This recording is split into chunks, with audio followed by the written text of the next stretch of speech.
to what they're seeing. And speaking of not being a stranger to what we're seeing, we're no stranger to Pling, who's going up against Reina on our screen here. Sir. So Reina versus Xiaoyu with the Gohan fit, of course. How do we look at this matchup? How do we look at these two?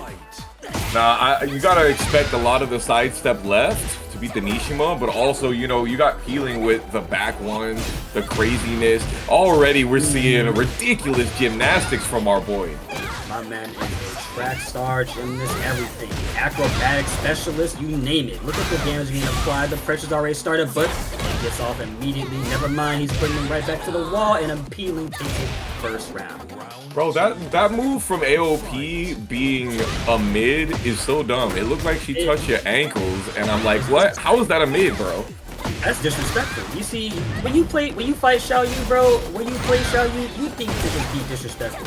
And that's what Peeling probably loves to do the most, right? He's got the setup, he's got them at the wall, putting them in the heat first, special move mixed up, and that's a 7-letter round. Easy, easy. 17 seconds. A lot of that 4-2-1. A lot of the heat being used. Ling Xiaoyu, we used to say that she was one of the best heat users at all. Good God, look at a smack flip on that shit. Bro, and look, the combo is still going. It's not done yet.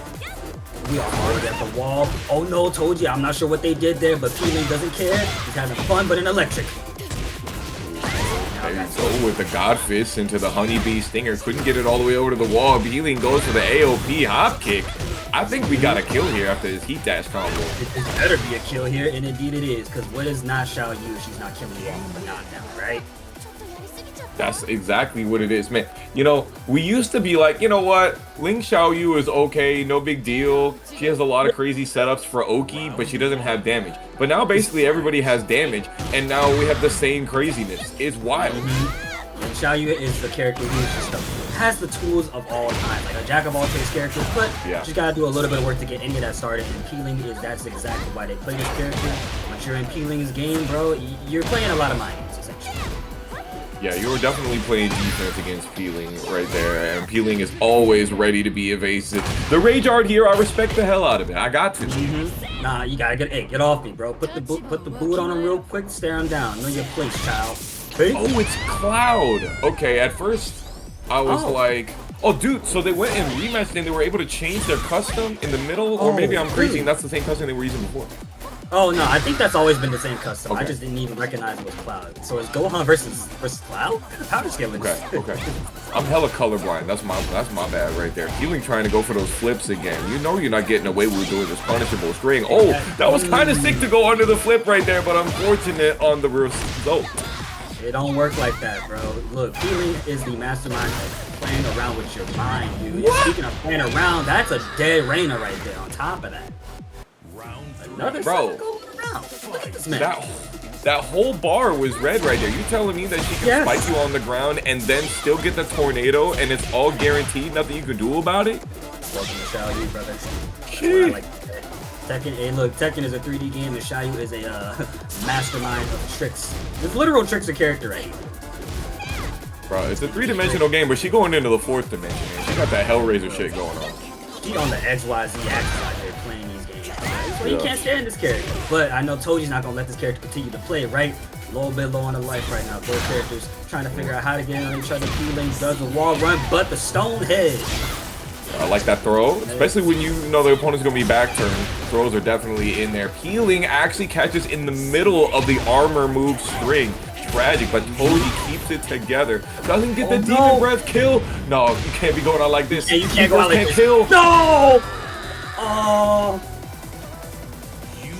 Tragic. The double hit AOP hop kick will make it so that you're splat on the ground such that if you try to hold back, you'll get hit by the AOP double palm. Peeling knows it so well. That's the Tekken 7 special. Not even Tekken 7. That's a shot. The Oni squad team kill right here.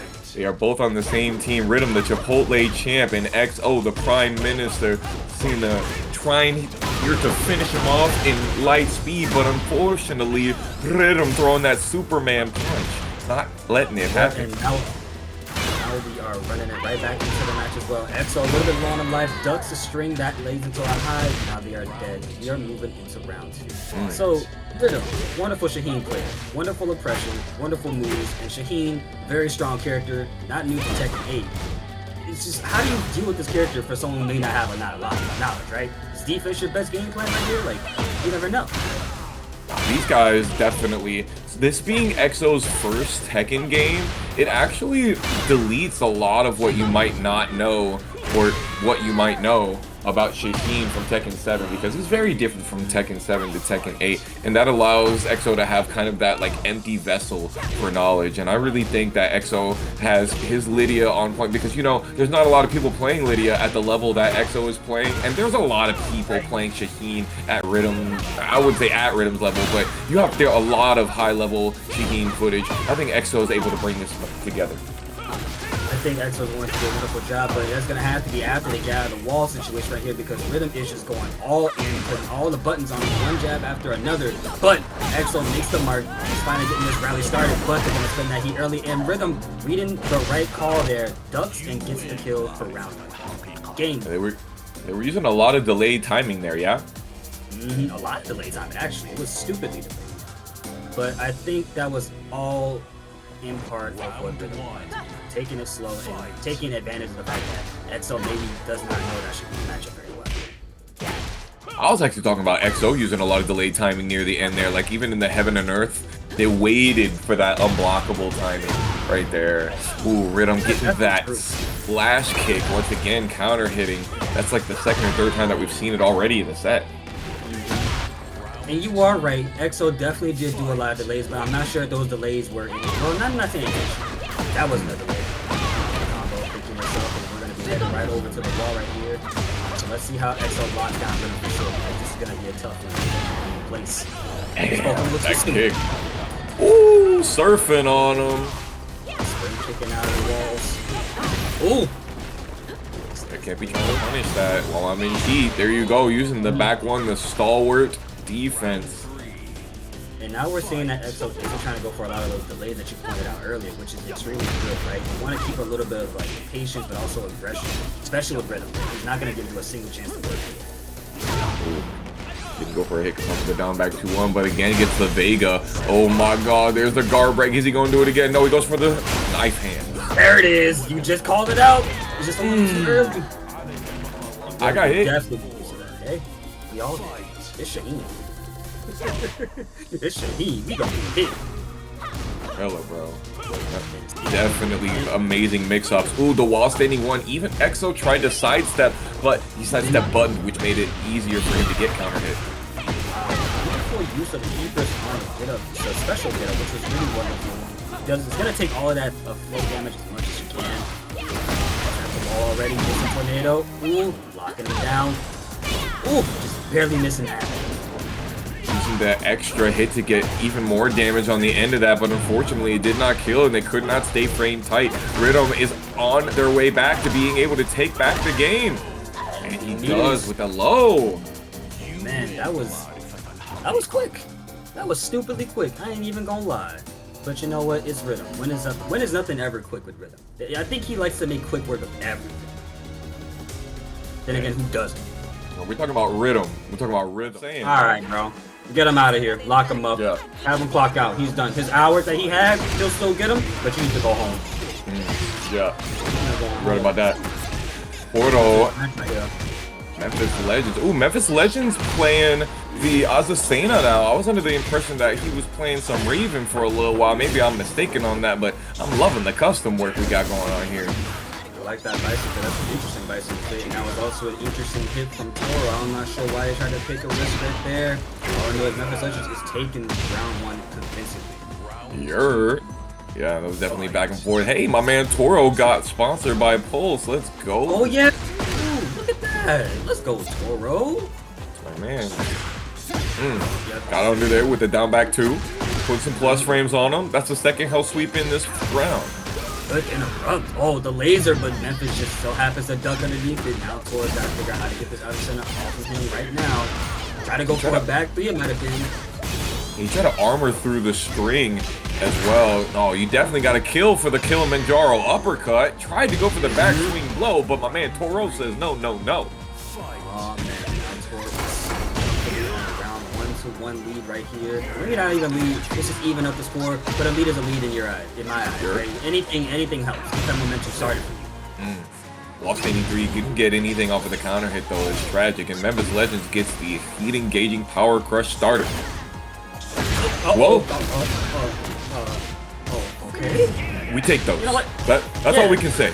We take those. Yeah. We take. Look, like I say, Tekken is a 3D game, and that was an unfortunate 3D back turn combo because Jesus Christ, Toro is dead.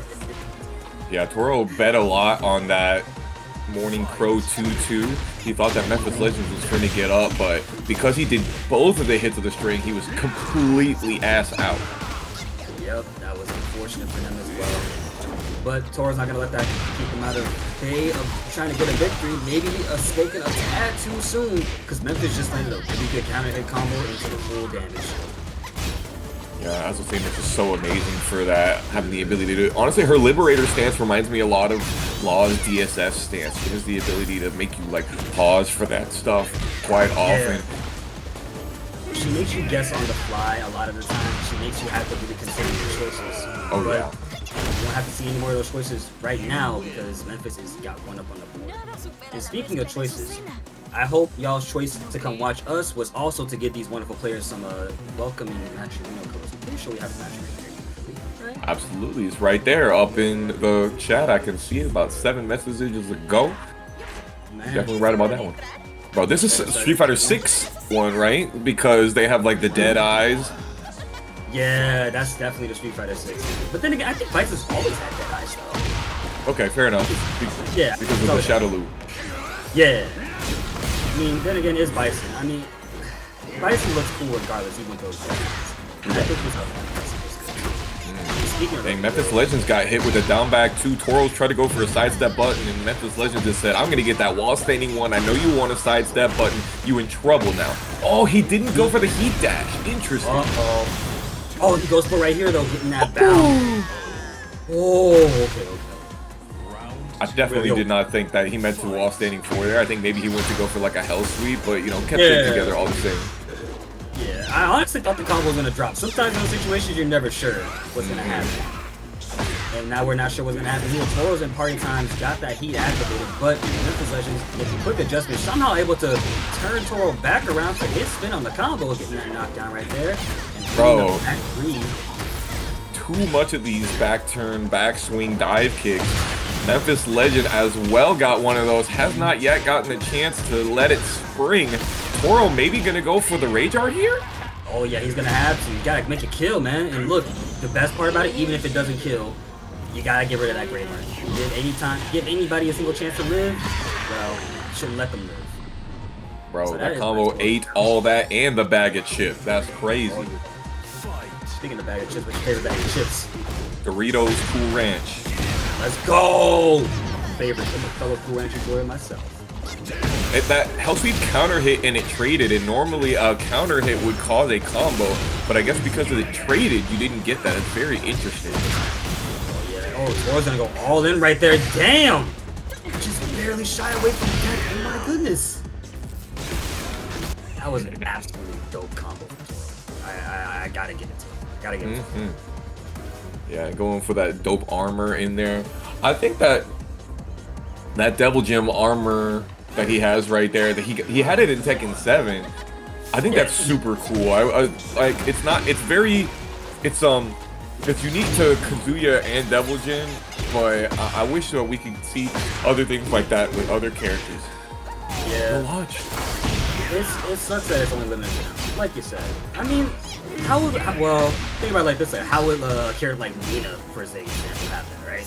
Nina don't need it. Bro, not launching the tsunami kicks? What is Toro? Guys, I realize that Toro's in California and Memphis Legends probably near Memphis, but we gotta keep this together, man. We dropping some combo potential here. Dropping wonderful punishment as well, but I mean, again, you gotta realize sometimes it's in there, sometimes people just don't care. You never know what's going through their heads, right? And you know, it's also online shenanigans. And speaking of online shenanigans, Gotta see some shenanigans. Good health sweep out of Toro. Gets the back 3 combo and is not gonna mess it up this time, right? Oh yeah. Oh my god, Toro's gonna make it hurt. Yes sir, my man Toro acting like the bull. He's being very stubborn, trying to go for a power crush. Nothing doing though. What in the googly? Yo, Toro using that special get up is actually working. Like when I first started watching, he uses that get up so well, it's actually kind of nuts. Ooh. Memphis Legends using that heat burst well, it's very good. Oh my god, it went under, bro! Slamming! Y'all are having fun on the screen right here. Y'all know y'all on stream, right? Y'all know y'all playing this game, right? Yeah? No? Okay. Not breaking the throw. I don't think he was prepared for it. Oh! The fish hook always manages to save lives. The fish hooks are stupidly good at that. Oh yeah, 100%. Ooh, there you go, the Orbital. Memphis Legends got an opportunity to bring this back and take the set for themselves. Trying to take it back for himself as much as possible. He's working on another clean round right here with all this aggression and high energy tactics. But Toro is gonna finally start waking up here. Trying to put some hurts and shit damage onto Memphis here. This is slash kick, nice. Ooh. Yeah, too much backdash right there. Maybe Memphis Legends was trying to outpace the Morning Crow that you can do outside of there. They're going the wall standing 1 in the middle of that high crushing string, and now that's gonna be final round. 1, 2, 3. We are 1-1 in the final round situation right here. And both these players giving it their all. Comes out, but a well-blocked L sweep out of Memphis. Unfortunate drop on that combo though, which is not looking too good. No punish on the Morning Crow 2-2 either. Both of them are making some assumptions here, just trying to run their offense. Oh yeah. And that's the thing, running your offense is super good, but again, you gotta know what those things are. Again, it always matters. You're never gonna always be correct. Charging it up, barely missing. Double low right there. Down back 3 into the back turn hell sweep. And Memphis Legends brings it right back around town. They had lost 5 rounds straight, and then straight back they took it with the reverse sweep. That was a King versus Office. Here we are playing the best fighting game of 2024, officially given to us by Tekken 8, by the Game Awards. Papilla and TenaCity showing us what it's about in the lightning style right now. I'm finna slow it down now, a little bit of Luther Vandross for you now. I don't know who got that lightning style because it sure as hell ain't tenacity. You gotta be a little bit more tenacious than that. Good arc blast punish though. That'll do. That has to do. You gotta take him to the wall. You gotta make sure this hurts. Look, King ain't dead until you hear that man screaming like a dinosaur. Yes, Wonderful sir. launch. Yeah, you gotta look like sound like a T-Rex. You're right about that one. Ugh. Nice combo with the shoulder. TenaCity, keep it up. I need you to realize that Papilla has this is how you know we want this character back. We don't want King, we want Armor King, bro. Yeah, this shit is tough, 100%. Definitely we need Armor King back for Tekken 8. I need it.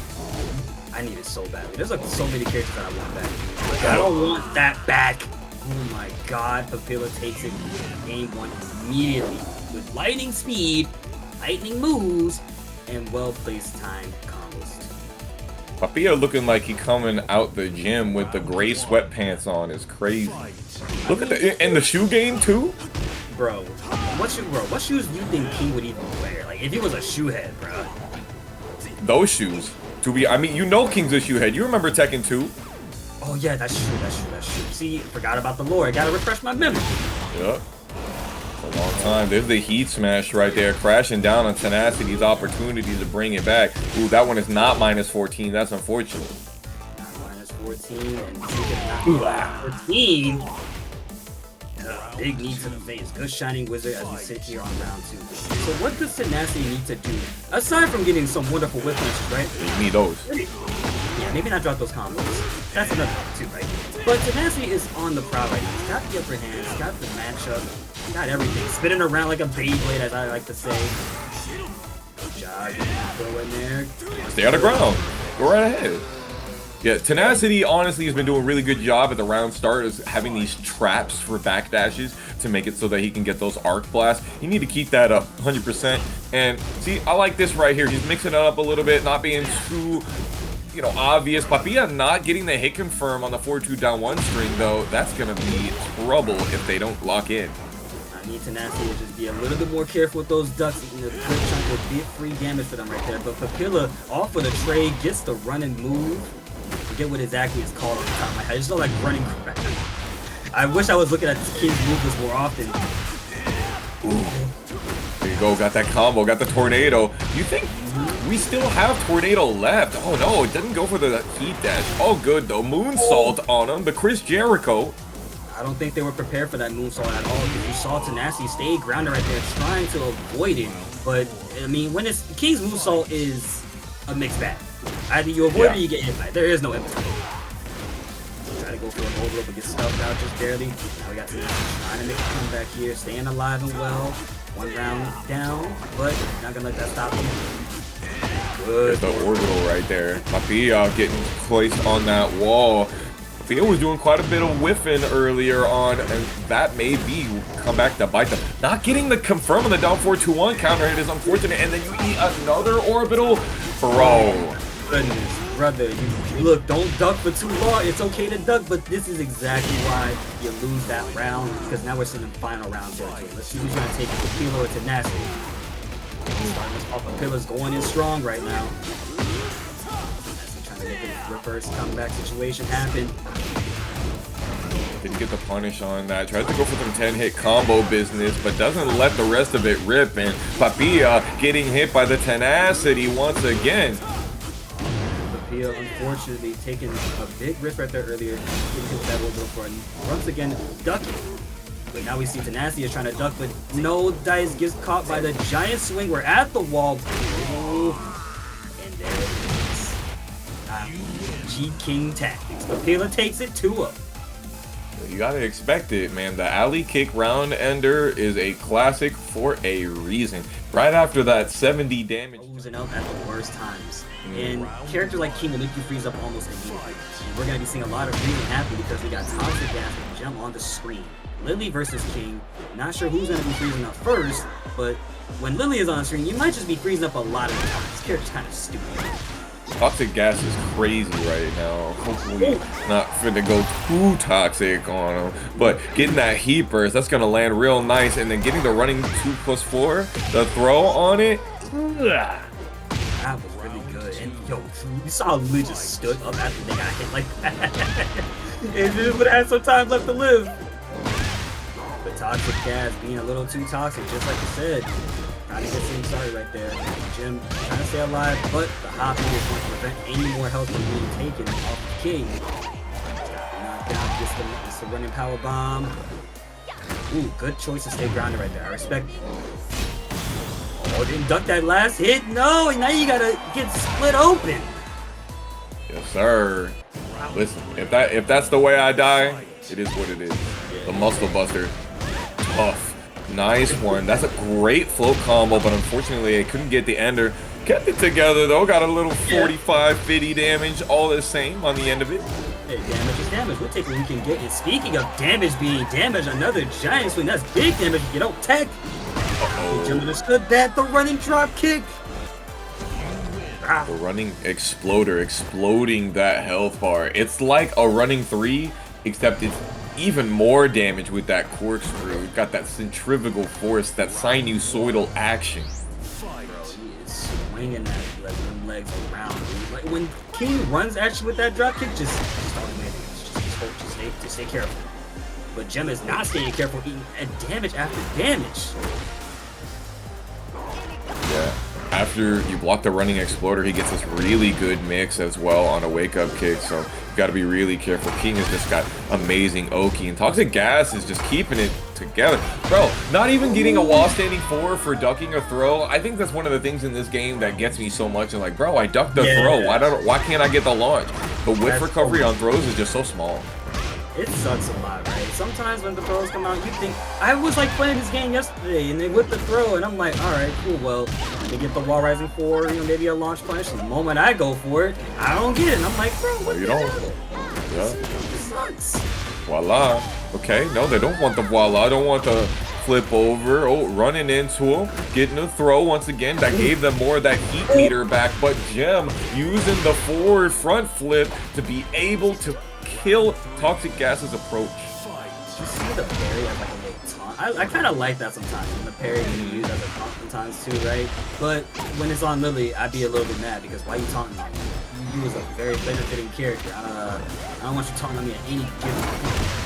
All you gotta do is win, man. They can't taunt on you if they're dead.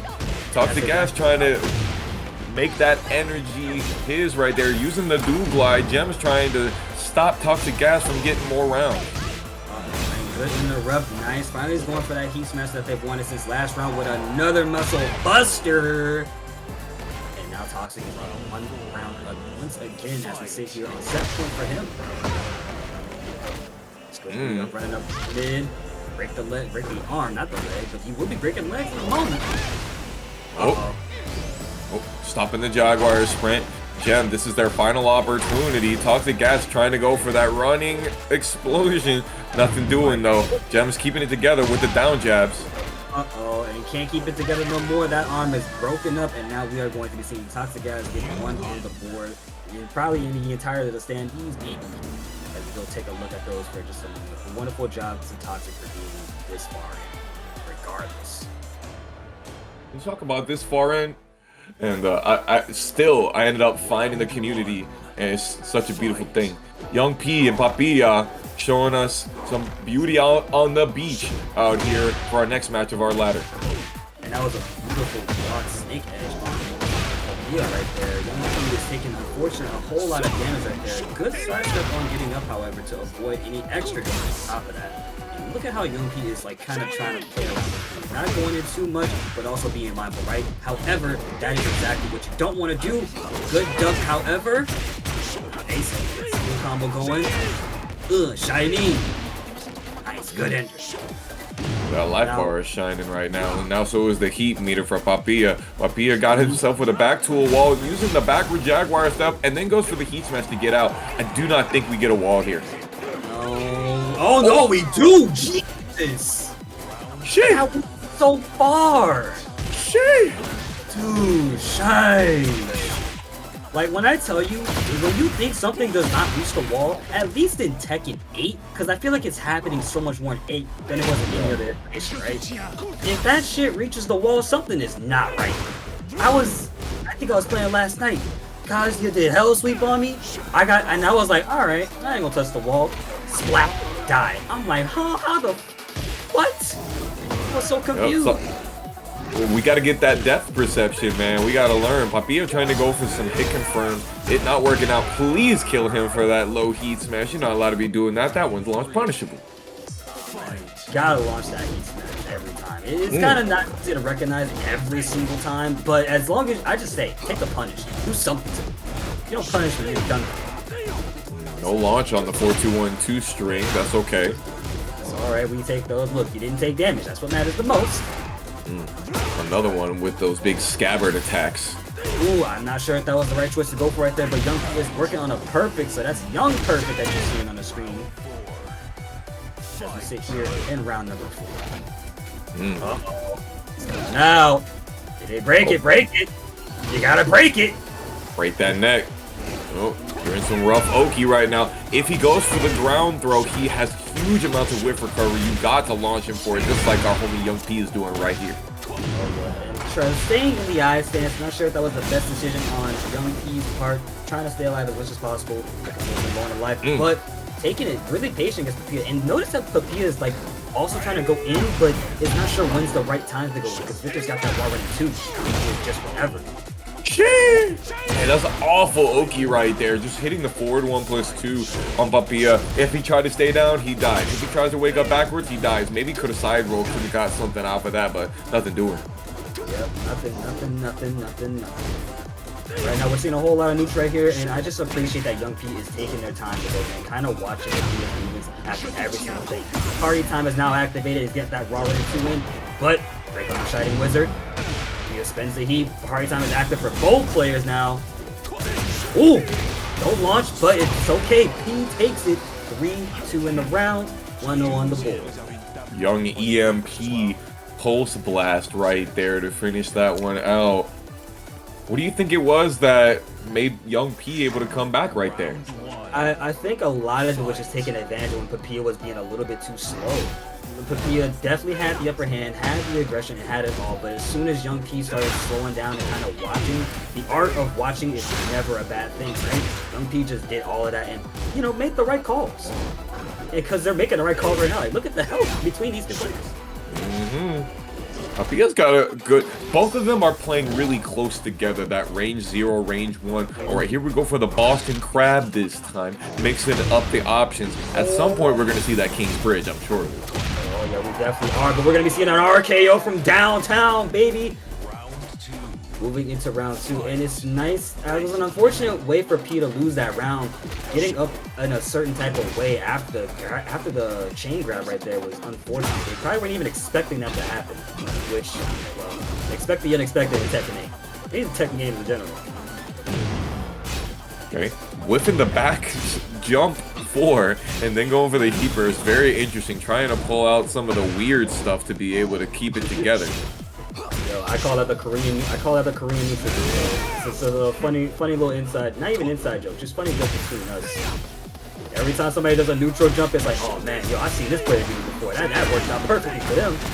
Not the knee. Not perfectly for Young P. So disrespectful. There you go for that heat engaging power crush right there. We haven't seen too much of it just yet. Papilla getting some chip damage on him right now. Young P using the blicky. Oh, forward 1+2 for the heat dash. Chopping him up like some Swiss cheese. Got him locked in the wall right here. That rage. You blocked that, right? I know you did. Yeah. See, exactly. But you should have launched it, buddy, because now... Oh, hey, never mind. You know, I spoke... Don't worry, I didn't say anything. I swear. Young perfect. I knew.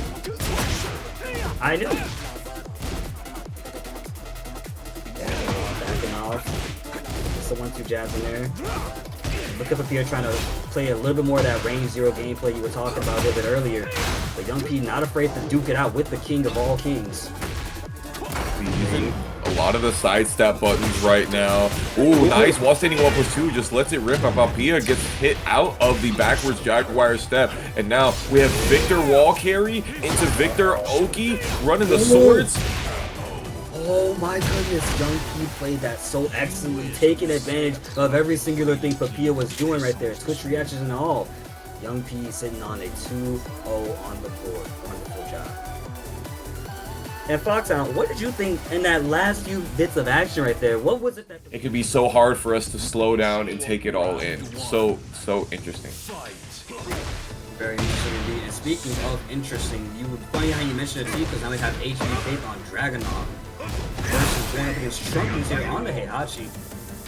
And it's nice that we talk about watching players right now and watching how this gameplay goes. Because again, a lot of these players don't really always get to see what we're always like looking out for the most. Yeah. But I think HB knows what to look out for, and that's all those does, because that damage from all those +2s added up. But Trunkiez is staying alive. He knew to go for that stomp because he was off axis in the combo right there. HBFAITH using a lot of those big Tekken buttons and continuing to have offense during the defense. Oh, he's gonna go for the Rage right here. Interesting choice to use. I'm sure maybe they want to get rid of that gray life and add some damage, but I don't think Trunkiez is dead. That was a low parry starter. Or maybe? I knew it! I knew it! You did.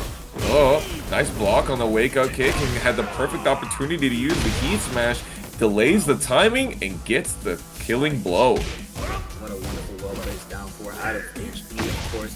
And the thing with HB and him playing Dragunov right now is Dragunov versus Heihachi. Pretty tough. Maybe, honestly, in Dragunov favor. Just a tad bit, right?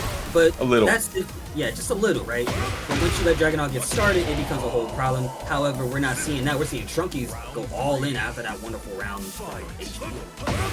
Heihachi is so different in this game versus Tekken 7. He's extremely different. Hell Sweep, though, that one has not changed not one bit. There goes the Death Fist. I think we got ourselves a good wall, but Trunkiez not feeling it.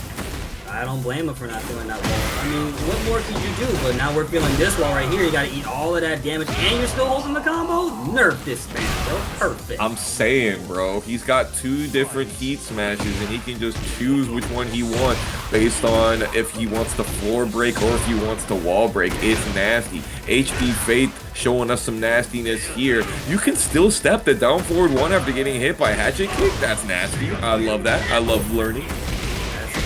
This goes. HB trying to keep the face alive right now, not letting Trunkiez share the one bit, even if you got that wonderful giant destruction card on my screen. HB trying to stay alive right now, whiffing a big button, not sure what was going through the head right there.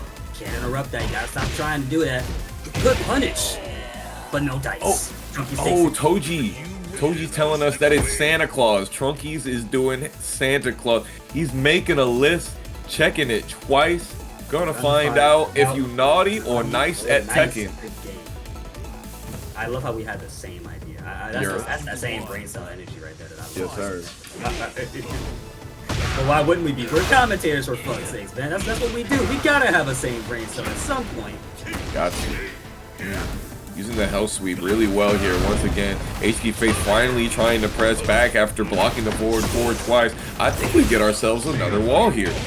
Yeah, and I think we're also going to see another broken wall as well. It's a spike and knocks him down, trying to keep HB locked in that game. Speaking of the heat smash from earlier, put him in his place. Put him in a coffin. Put him in a coffin. Putting that down forward rip entirely. Pretty big of a risky option to go for, but Trunkiez didn't block it. However, Trunkiez doesn't need to block anything. They're putting the hurt on Dragunov right now. Yeah, that back 4 counter hit is a gigantically good button, especially when you get the counter hit on it. Look at how much time HBFAITH had to be able to run the counter hit, rush, and assault, and continue to keep the combo up. Ooh, I like that. Ooh, that was really good. That's an interesting choice to go for. Dragunov having that, that roll into the tackle being really strong for them. HB trying to make wonderful use of their buttons in the momentum right now, but it does not matter. Trunkiez is going down another round as we sit here on round 3. And these rounds are going the distance right now. Oh, yeah, HBFAITH, I know you're not finna do the 3rd hit of that string. You ain't got it like that, Jack. Hey, sometimes, look, let it rip. No Beyblade, alright? Look, sometimes I might let it rip, but that's just to see what people are doing. I mean, it's funny how a lot of people tend to get hit by it. Right. I don't blame him for thinking about it. You're not doing it though. I see it. There goes the Tundra Slash, the back 4-3, the Winter Kicks. Ooh, there goes the back swing below. Oh, the classic Dragunov special. After a broken 1+2 throw, you can do a backswing blow just in case your opponent presses to save yourself. And that is why HBFAITH is sitting comfortably at 2 rounds apiece versus Trunkiez right now. Wonderful Tundra Slash, once again locking him in place. I'm throwing out that back. I want you to get hit. I want you to get hit. But you're getting hit. Full crouch down forward 2. Trunkiez still getting the forward 3 to be able to continue the combo. I need this 3rd wall broken. Trunkiez, get him over there. Get him through it. Stop holding back. Wonderful punish. Oh my goodness. And you're in heat, so you get the 3 electrics too? Yeah, you're happy. You are very happy. Oh, he's not done yet? That was actually really sick. I like that adjustment. I really did. Oh, that's the last wall of the stage. I cannot remember when I have seen the last wall of the stage. That one's not breakable. Oh, look at those down 2s though. All that coming through. Speaking of breaking them ankles. 10 seconds was left on the clock. Trunkiez made a risk. Final round. All right, HBFAITH got plenty of space to be able to back up if he wants to. Basically infinite style on it. Goes for the counter hit though. Landing. There's a wall. No, there's not. No wall at all. Remember, we only broke 1 wall on the opposite side, so HB's got a couple more walls to work with if they can land those walls, but it seems like that's not going to be happening just yet. Playing that Reign 0 game for a little bit. It's looking like Trunkiez is trying to stay alive in this, but the Tundra Slash comes out. Didn't go for the heat dash, however. gonna be a problem, man. Heat dash would have killed. You would have gotten cool combos and a wall break, bro. You gotta go for it. Oh, that's minus 17. He didn't know, Your Honor. Your Honor, he's getting cooked. Objection. No. Perfect. Perfect. That's literally the only thing that you can do to be able to beat the Hell Sweep Mickey in the Fearless Warrior stance. And this one's gonna kill right here. No ifs, ands, or buts about it. My man Kumo, that one was just game 1. Dude, it was just game 1. I thought I saw Trunkiez win a little bit earlier, but nope. HB is keeping that faith alive. No Rock Howard. Wait a minute. Was it just game 1? Did we leave the score? Like, no, it was. I feel like it wasn't. Okay, no, it was game 3. That was game 2. It was game 2. Okay. Okay. Now it's game 3. All right. See, I knew I wasn't tripping. You're right. No, you're right. I got goldfish memory, dog. Always. Hey, look. It'd be like that, bro. I ain't gonna judge you. I'd be having the craziest memory and the worst memory. I can't wait for nothing. And speaking of can't wait for nothing, HB is looking a little bit low in that life, so let's see if they can make a comeback win just like before. Wonderful dub on the launch. Good job. They definitely had a great read on that one right there. Most of the options that Heihachi has after that Heat Smash are duckable and launchable if you duck them.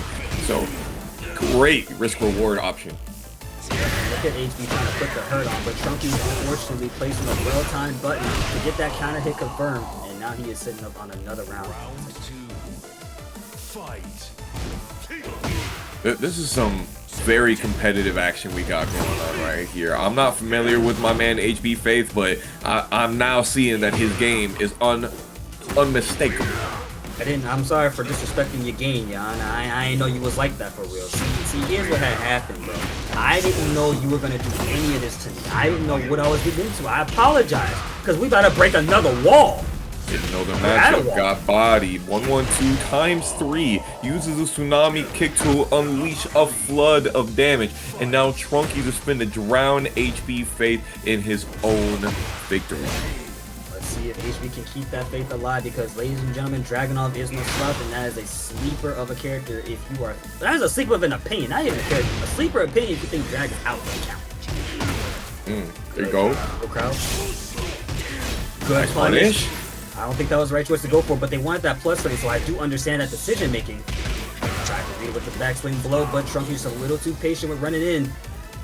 Yeah, Trunkiez wasn't able to get the launch punish in the option right there. That was back 3+4. That is one of Dragunov's craziest parries that you will not see very, very often. But in that situation, it just so happened to work out. Trunkiez probably wasn't even expecting it as well. I agree. I definitely wouldn't have expected it. Another backswing blow. Trunkiez getting that down 4-1 in there. Can he keep it together? Yes, sir. There's the broken toy. Fearless Warrior doesn't even want it. He's saying, I don't need it. He doesn't even need it. Unfortunately, missing that punish a little bit earlier to try and kill HBFAITH with the wall, but it didn't matter. Breaking those ankles is exactly why he stayed alive. Santa Claus, Heihachi, welcome back, you old son of a man. Back Bro, he looked like Jinpachi there. Dude, doesn't he look like Jinpachi with that beard? No, he does. The whole fit he has right now, he really play differently when there is money on the line.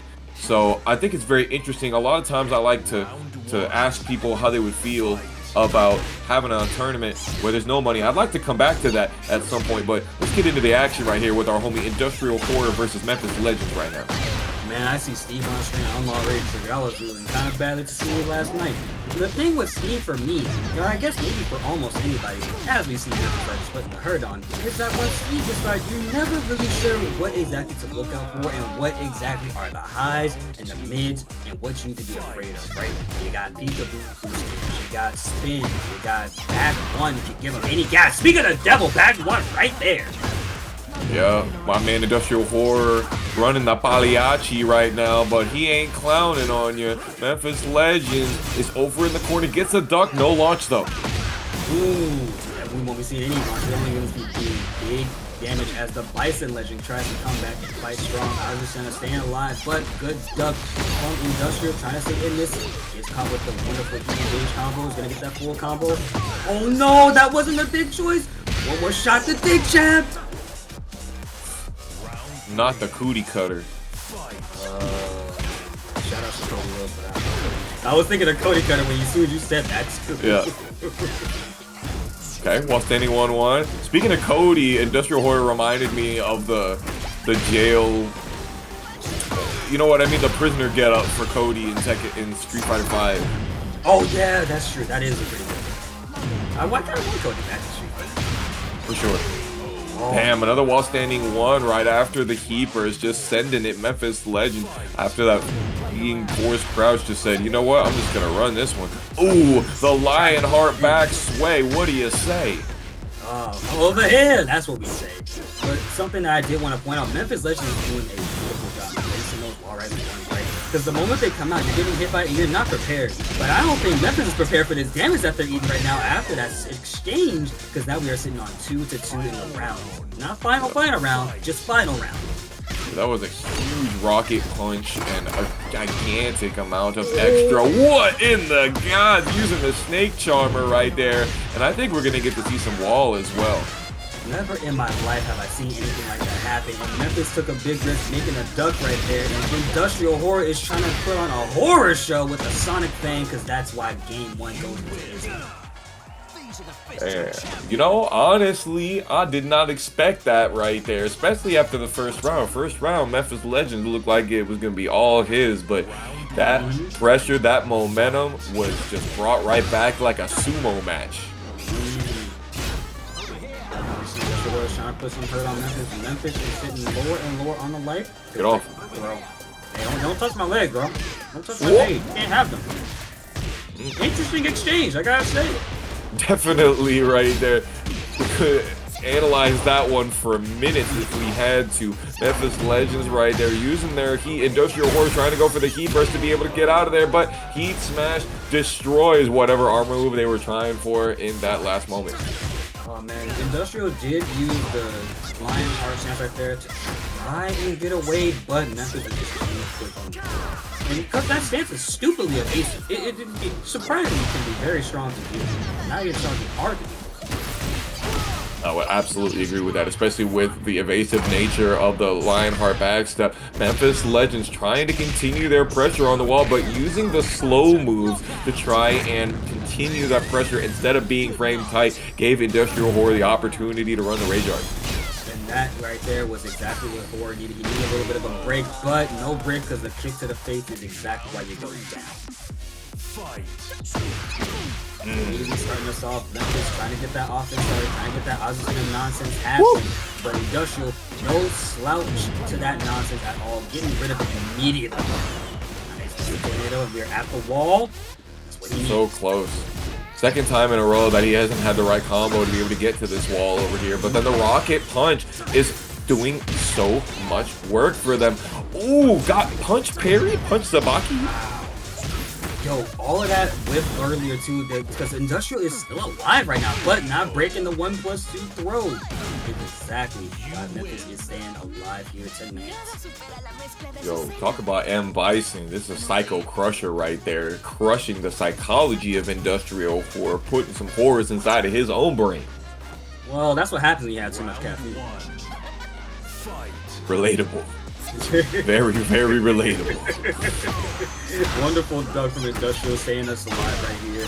Trying to get something started for themselves. But Memphis, staying caffeinated. 200 milligrams of caffeine, I'm sure. That wasn't from Starbucks. This combo was sure as hell from Home Depot. Home Depot is crazy. We got construction business going on right now. We're breaking all the walls. If these balls could talk, they say ow. Bro, imagine if we had a floor break on this stage and directly in the middle where we go downstairs to where Victor is, bro. And Victor is in the background with Raven talking some mess. And speaking of talking mess, and talking a big damage on slots.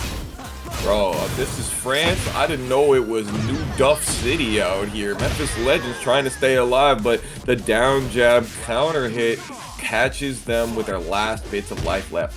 And the thing with Memphis right now, he's trying to play this sort of range 0 game with Steve, but that's what Steve likes to do the most. You would think that trying to keep Steve in your face is what you want to do. No, you kind of want to keep him out of your face just a tad bit, right? You gotta remember, that didn't exist, but that was a really good jumping punch, because now Memphis is at the wall. There's some more onslaught of damage right there. locked in place. Here's a knee smash, locking him down. Guard crusher mid. Nope. Neither. Down back 1+2, minus 21 on block, but you have to block it. IndustrialHorror try to go for some. Memphis Legend went for the back turn down jab. Nice down jab again to try to beat that string, but Memphis Legends is keeping it ready. Yes, sir. Keep it ready is the aim of the game. Not let go of that trigger at any given moment. Industrial trying to stay alive, trying to close the as quickly as possible here, right? That's what they want to do the most. And they were playing super fine, but I think Memphis might have just had the understanding of what to do now. Awesome. There goes the heat first. Oh, stepping on him. Got him guessed for that mix. Goes for the backswing blow. And hey, what do you know? Yo, the balls on this man right now. You see a heat smash. You see all of that thermal energy being expended, all of that smoke. Where there's smoke, there's fire. And he says, you know what? I think I'm pressing right now. Amazing gravity. Y'all don't got money, whether it's a lobby meal or something. I appreciate it. Yo, the Blue Eyes White Dragon out here. Timobogoblinottv immediately getting the Requiem. QCF 1+2 trying to put the pressure onto Riddum already. I love me some Bryan Fury. Man, nobody launches while standing 2. Riddum went for the while standing 2. It's minus 17 on this character, but that subtle move, it's just so difficult for people to launch punish. I see people miss it all the time. I'm somebody that is included in that one. Yeah, it happens a lot of times, right? We have a couple of moves that look stupidly strong and stupidly hard to deal with, but really they're like stupid minus, right? Claudio's down 4-2. It's not as minus, but it's still punishable. But it comes out so quick and so subtly that either you're getting hit by it or you're seeing it happen where you just don't have the best reaction. Which is why, you know, sometimes checking with jabs is never a bad thing because you get to see what's minus. You're like, oh, it's minus, okay, how minus can it go? Speaking of taunt Snake Edge. He tried the taunt Snake Edge on the Chipotle champ. I don't know about that one, Chief. Hey man, you gotta take a big risk. I mean, didn't JDCR or one of the Korean players back in 7 get hit with a Snake Edge? Everybody was like wilding out about that. Hey man, it's not to say that it couldn't happen, but taunt Snake Edge is very interesting. I'll say that. I like a risky guy. What can I say? Risk versus reward is always a fun game. But I'm not sure we're going to be seeing any risk versus reward because Riddum is on the risk of taking tempo out of this match stupidly early. Yeah, looking like a 2-touch game right here, but Timobogoblinottv trying not to get touched one more again. Oh! Getting touched a couple of times because, ladies and gentlemen, we're at the wall. We got the tornado and we got Riddum on the prowl. Gets the E smash to lock him in place, wants him to stay there. We're trying to stay alive in this, but the walls that offer the 3+4 charge buttons. From Riddum, the float with the down 4-1. Not sure what the risk was right there from Timbo. But Riddum doesn't care. He's got a game up, and that's what matters. Yeah, Timobogoblinottv went for the back 2-4 to choose to make Riddum try and tech roll. Tried to go for a taunt setup. He did not bite, and then Riddum got the spring kick. And honestly, you know, Foxhound, it seems like they're really comfortable with Bryan, right? What is it about Bryan versus Shaheen that you want to see happen? We need Timobogoblinottv to be really close up because both of these characters are really good at brawling, and Shaheen, I would say maybe even better, but you can't let him run his offense on you. You gotta continue your own offense because one thing that Bryan does not have, he does not have very good panic moves. No, he does not. I can definitely agree with that one. Speaking of panic moves, no panic moves with me right there. It's getting taken out by the petty low, as I like to call it. Holding down to press the push button. Always call it the petty low. Oh, he tried wall standing 3, but he got standing 3 instead because he waited a little bit too long. That's a damn shame. I feel like that sometimes. Immediately stopping Riddum forward momentum with the heat smash, but you don't got party time to work with him. And you gotta make a big effort. Shaheen has better range than Bryan for sure. I would agree with that. You know, he has some really good 3+4 and QCF 1+2, QCB1 are amazing, but you saw Riddum go under the cannonball straight, the quarter circle back one earlier, and that's what led him to get this ridiculous momentum, and now he's on final round possibility. Man, Shaheen with that grab, like the hit grab that takes away the great light, that's so nasty. I don't know why he has that. Nina has it too. It's so annoying to do it because it's so sudden, right? But Riddum makes very excellent use of it. I mean, I think Shaheen is also just attack, right? Bro, somebody tried to tell me that he's like super dry in this game. I was like, you're bugging, bro. This character is mad cool. He's not dry like he used to be. Just like that combo wasn't dry. It was really good because Riddum is now 2-0 in our final match. Yeah, that combo was definitely not dry. Absolutely not. It was. It made me wet just looking at it right there. Riddum is games, if you ask me. Try it out, man. Round 1. We got Horse Squad 88 and Tortaga, 2 players we have never seen before on the screen, finally coming out. I'm gonna assume that's supposed to be Dante from DMC on Tortaga. Not sure what horse he's trying to go for, but I mean, I like it either way. Start us off with a grab. Ooh, this is reminding me a lot of the character from Omega Man with she had an afro and she had those dead eyes when she was all done at the end of the movie. You know, spoilers right there. Maybe that's not what we're going for currently. Maybe it's an anime reference that I don't get. But Horse Squad putting in that 88 into the finish, 86 in Tortaga at the end, actually. Honestly, if I had looked at Horse Squad, I would have just thought, like, first glance, no, like, if I wasn't here and I just so happened to see them, I would have thought to myself, this is like a black dynamite that just got scrapped. Yeah. Yeah, like Foxy Brown or something right now. But yeah. She became the Grim Reaper. Yo, shout outs to the homie Michael Jai White. Love that series. Tortaga trying to put on some plus frames and Horse Squad trying to fight their way out. Alive right now, but not sure how long he'll be alive for. Horse Squad trying to get something started. No punishment, down 4-2s, but it didn't matter. Tortaga takes the round back convincingly over the Horse Squad. With a little bit of lore right here, Tortaga was able to take down Pastel Tommy earlier. The down back 4 we've seen so much of so far. I gotta expect we see even more of it. The full crouch mix from Victor is dastardly. Very, very dastardly. You gotta do it a lot. But Azucena has somewhat of just a tad bit of air. It's not nothing super dangerous, right? Yeah. It's definitely something to work with. And the worst part in the trailer for season 2, we are going to be seeing another full crouch, what seems to be a full crouch roll out of Azucena as well. But before we can see that, we gotta see Horse Squad doing damage because they got another one up on the board. They stepped in round 4. Let's see if Horse Squad can get low and get in a horse stance out here. Tortaga canceling. Horse Squad knows that they're canceling. No punish on the Kilimanjaro uppercut. Nice knowledge of the duck on the down 1-2 string. And I think that Horse Squad's going to get a lot of damage from it. Yep, they're going to get a lot of damage into the past Tortaga. Now the city a little bit of a bigger life deficit. Try to get something started with the armor power crush right there. Didn't get anything happening though. And they're not breaking these throws. Now they're dead. And Horse Squad is sitting up 1-0 on the Bro, it's so flaccid to watch a dope match and then they die by not breaking the throw. It's unfortunate. It's the woes. It happens. Sometimes we break that throw, sometimes we don't. And throws are a little bit odd to break sometimes because sometimes they happen when you press both of the buttons and sometimes they don't. It's almost like you got old man reaction where you gotta put the bind on. No, I shouldn't have to. Bind? Who needs binds? Yeah, why don't you bind these hands together while I piece you up? Tortaga on the back foot right now. Can Horse Squad use that heat? Yes, sir. Gonna use that heat, try to add some damage, and now Tortaga's gotta play Horse Squad's game.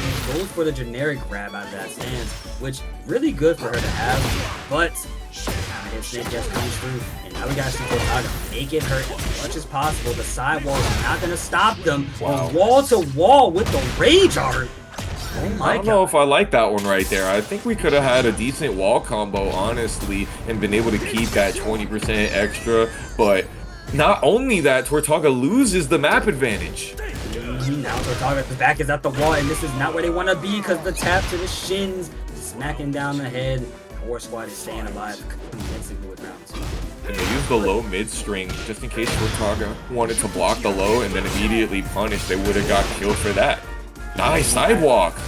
I think Horse Squad knows this matchup super well because they're taking so much advantage and understanding how exactly Tortaga is playing this character right now.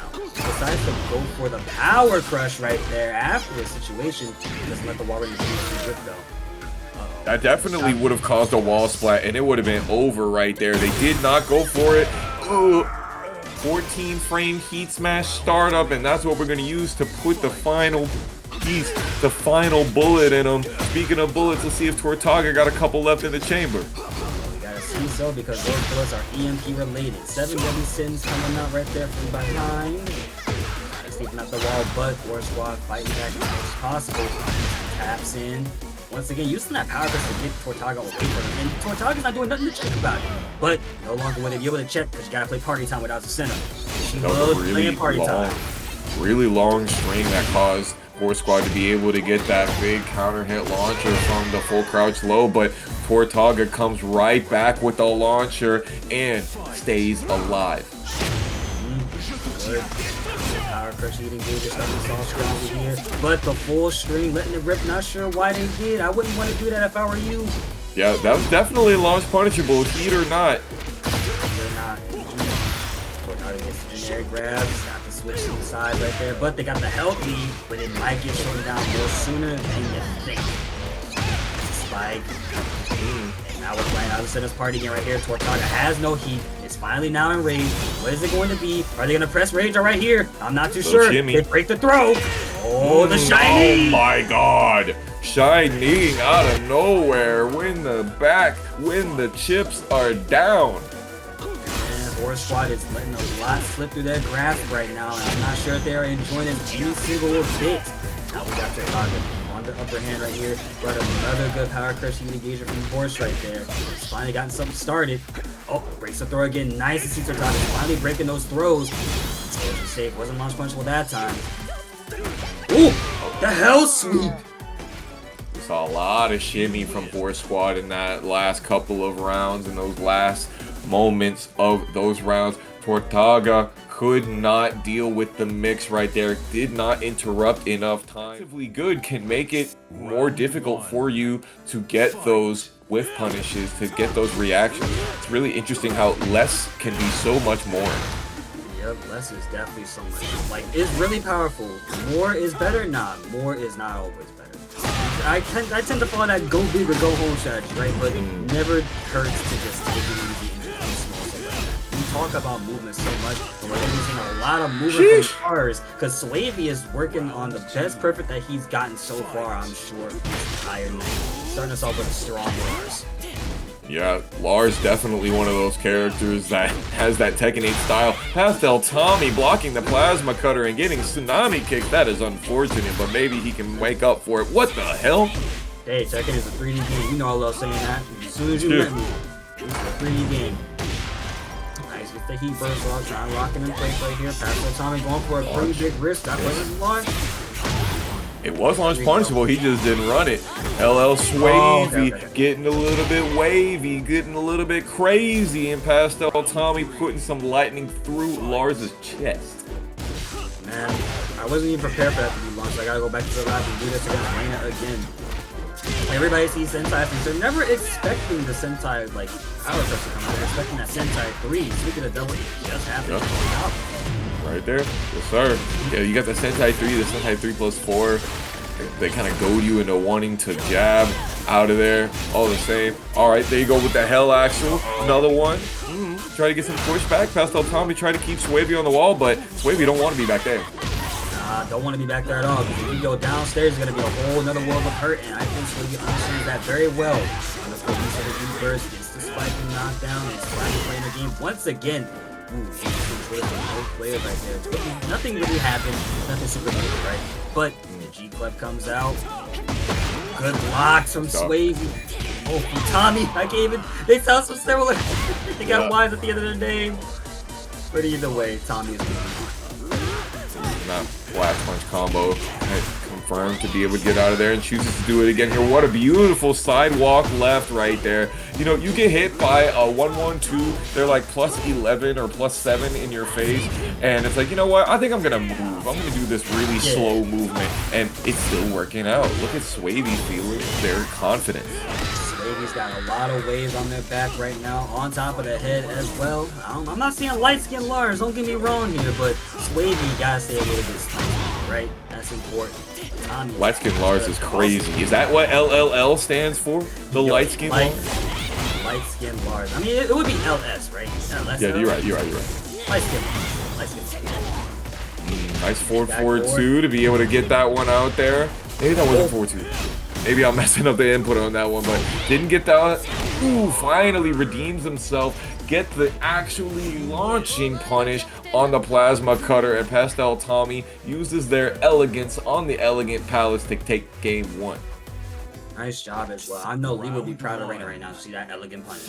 Perfect. Excellent. Press on that. Oh no! Yeesh. Stupidly. How far off? Stupidly press on either. I want to say it's dynamic entry inputs, but I can't remember. Correct me if I'm wrong, Chad. I like the corrections. Yeah, Lars is one of those characters that I need to triple back on for the Lars matchup. Nice lightning screw in the combo, but unfortunately it put them so far off axis with the sidewall that they couldn't do nothing about it. Ooh, goes for the heat bubble. Oh man, Pastel Tommy got that War God kick electric style. War God kick. It was not perfect electric, unfortunately, but it's damage, and we will take damage when it's necessary. However, a well-timed back four call of the lightning. You are going down around time. The magnetic knee, that move is called on the counter hit, and the magnetism is definitely strong for the Lars players using that move. That one is like dopamine of dopamine. Oh man, dude, back four on Lars is just such a cool move. I remember seeing Lars the first time, just doing that move over and over on counter hit was like just dopamine rushing through my head. Exactly. Now imagine you had a character that had every button. It feels that good. His name is Bryan Fury. Play Bryan, yo. Everybody should play Bryan, but we're gonna be playing a Rage Art game instead. Too bad, so sad. You're going down with a palm to the face, man. That was a shame. You was too angry. You're gonna die mad right now. Pastel Tommy putting you on the wall. He trying to take it all. One more mix right here. He went for the no 14 frame punish on the down 4-1 1+2. Gosh, there's just so much stuff happening right now. I'm getting tongue tied. It is okay. See, that's why I'm here. Don't be afraid to just let me tell you what's going on. Because, ladies and gentlemen, Pastel just took another round over Swavy. And Swavy's got to get something started a little bit earlier in that third round we saw. Swavy was definitely trying to get away with a lot of dynamic entry, silent entry mix a lot of the times, right?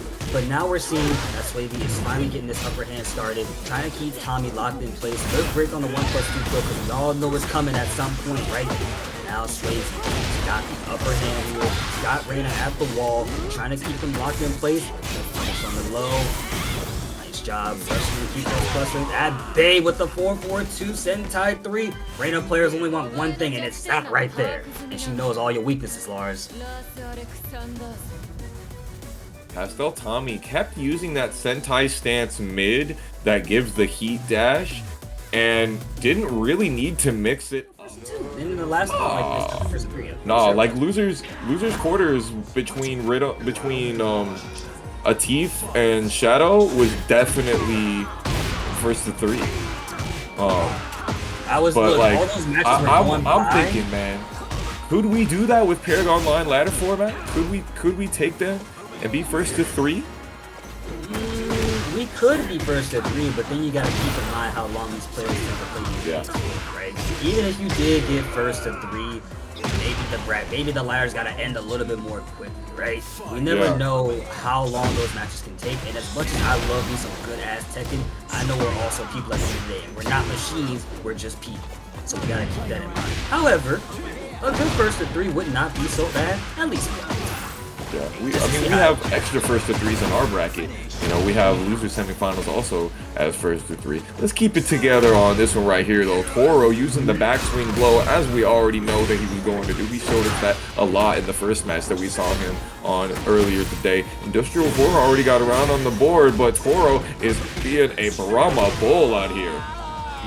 Good back three placement right there on Industrial, taking that round immediately to put us in the third round of the century.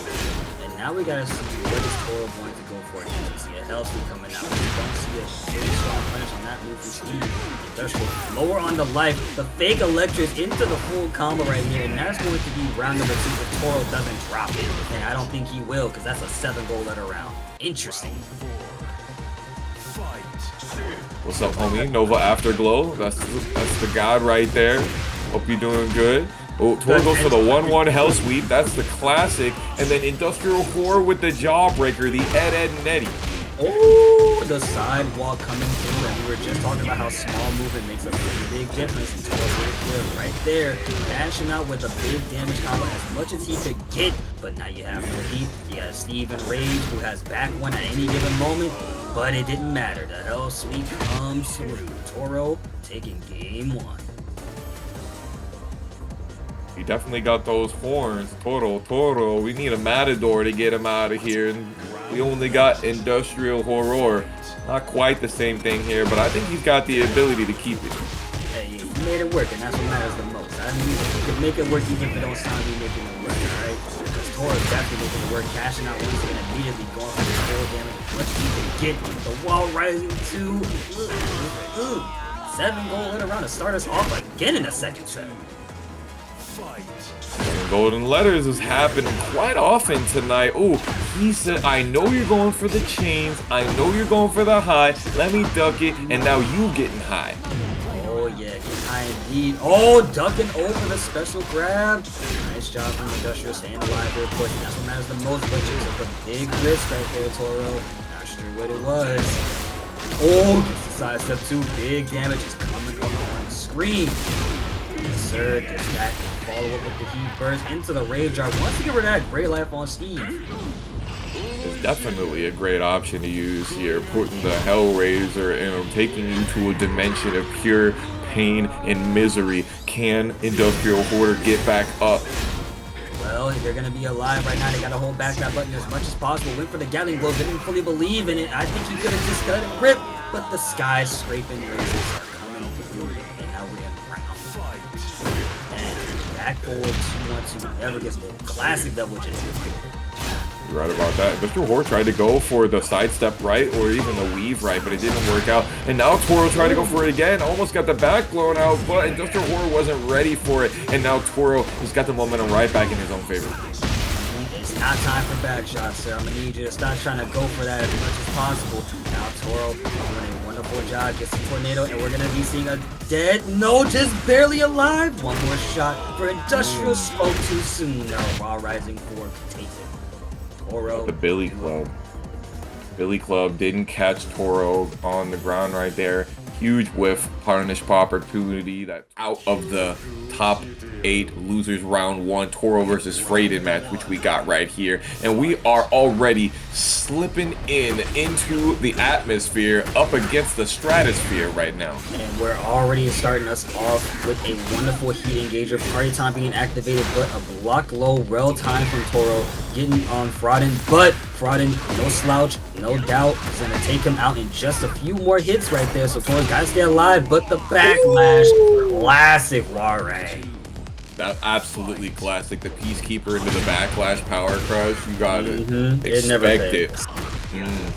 It's one of those moves with Hwoarang, one of those setups that you just gotta be prepared for. But a sidestep fake electric, as I like to call it, is why Fradin is now at the wall. It's gotta hold some double gen damage and nonsense. Let's see what the get up option is, because it's looking like Fradin is still a little bit low on the life. Ooh! Baiting out. He wasn't looking. He wasn't paying attention. He could have got something way better. Fradin does, however, have the heat. Goes, gets the down back 4, which in heat on counter hit will allow a full combo. You know what the craziest part about Hwoarang, dude? I love looking at Hwoarang combos, but I just do not know how to play this character. This character's a whole lot to go through. I don't know, man. I think Hwoarang combos used to be better for me, but you know, maybe I'm just not looking at the one that has got the combos for me.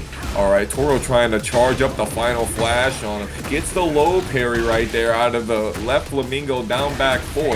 Can Fradin keep it together? Are we going to go and break the floor? Not just yet. I think Fradin wants to keep it for the right times, but I understand why. Oh, he didn't go for the heat dash. Decides to go for it now because it hit on block, and the Lord does the work for me. I don't even need to do another hit. Wait a second. Hold up. Is that supposed to be Heavenly Father? Heavenly Father. That is a Twitch streamer. I think that's exactly who that's supposed to be. Someone correct me if I'm wrong, but that is exactly who that's supposed to be. Hwoarang with the Heavenly Father fit is absolutely great.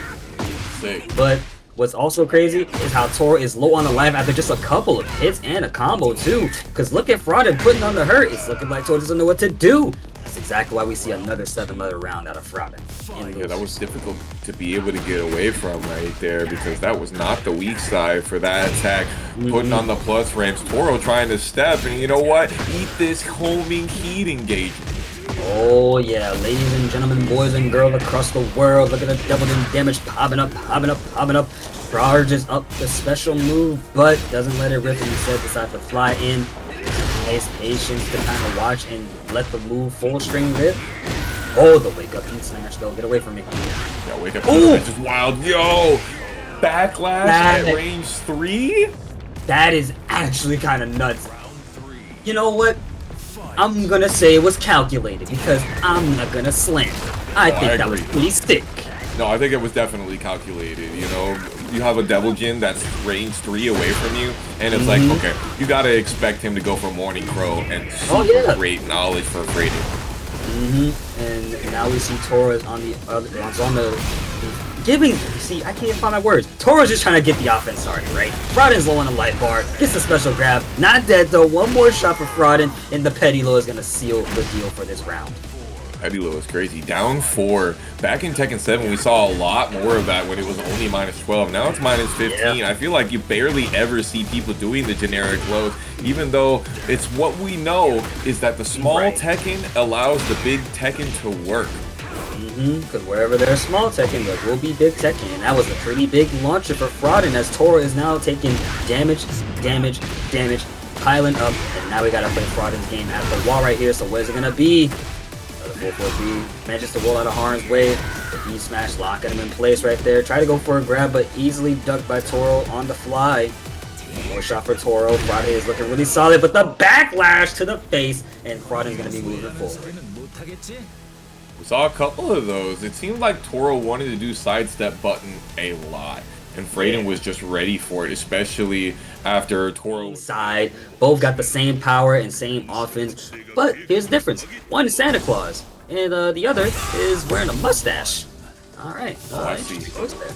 Pastel Tommy trying to make it so he looks like somebody else that's on Santa's list, who's on the nice side instead of the naughty one. But it's looking like Pastel Tommy is finna get some coal this year if he keeps putting the hands on Santa like that. Yeah, look, Santa ain't no joke, bro. You can't just be doing that to the man. But a good solid punch with the 4-4-2, and now they are activating that party time mode from earlier that you see. Oh my goodness, the electric comes out, and Trunkiez is going to make sure this hurts as much as possible. The floor is now lean. They stop keeping up plus range, want to keep Pastel trapped in that situation as much as possible, and Trunks not getting any more scared than they already launch him! Bro, that's -15 on the second hit of that, and no punish at all is just tragic. Oh, they ducked the flash punch, but didn't decide to, like, try to go for anything out of that. The Rage Art, though, is this gonna hit? Yes, indeed. Oh my goodness, man. That made me sneeze just now. Jesus Christ. But now we see Trunkiez is finally putting one up on the board with 9 seconds being left on the clock. Now we're going to see what comes next in the following round. 1-1 sidestep Rage Art when Heihachi's 1-1 is now -5. It's very, very interesting, but it definitely worked. He's definitely created that sequence based on it working so many times. And what's also working right now is that power crush to go through the heat burst right there. But now we see Trunkiez going for the throw, slamming Reina all the way over across town. And now we gotta see Trunkiez once again keep Pastel Tommy locked in this situation. Not sure what to do. Small low, small Tekken, gotta play it out just a tad bit. Went in too deep though.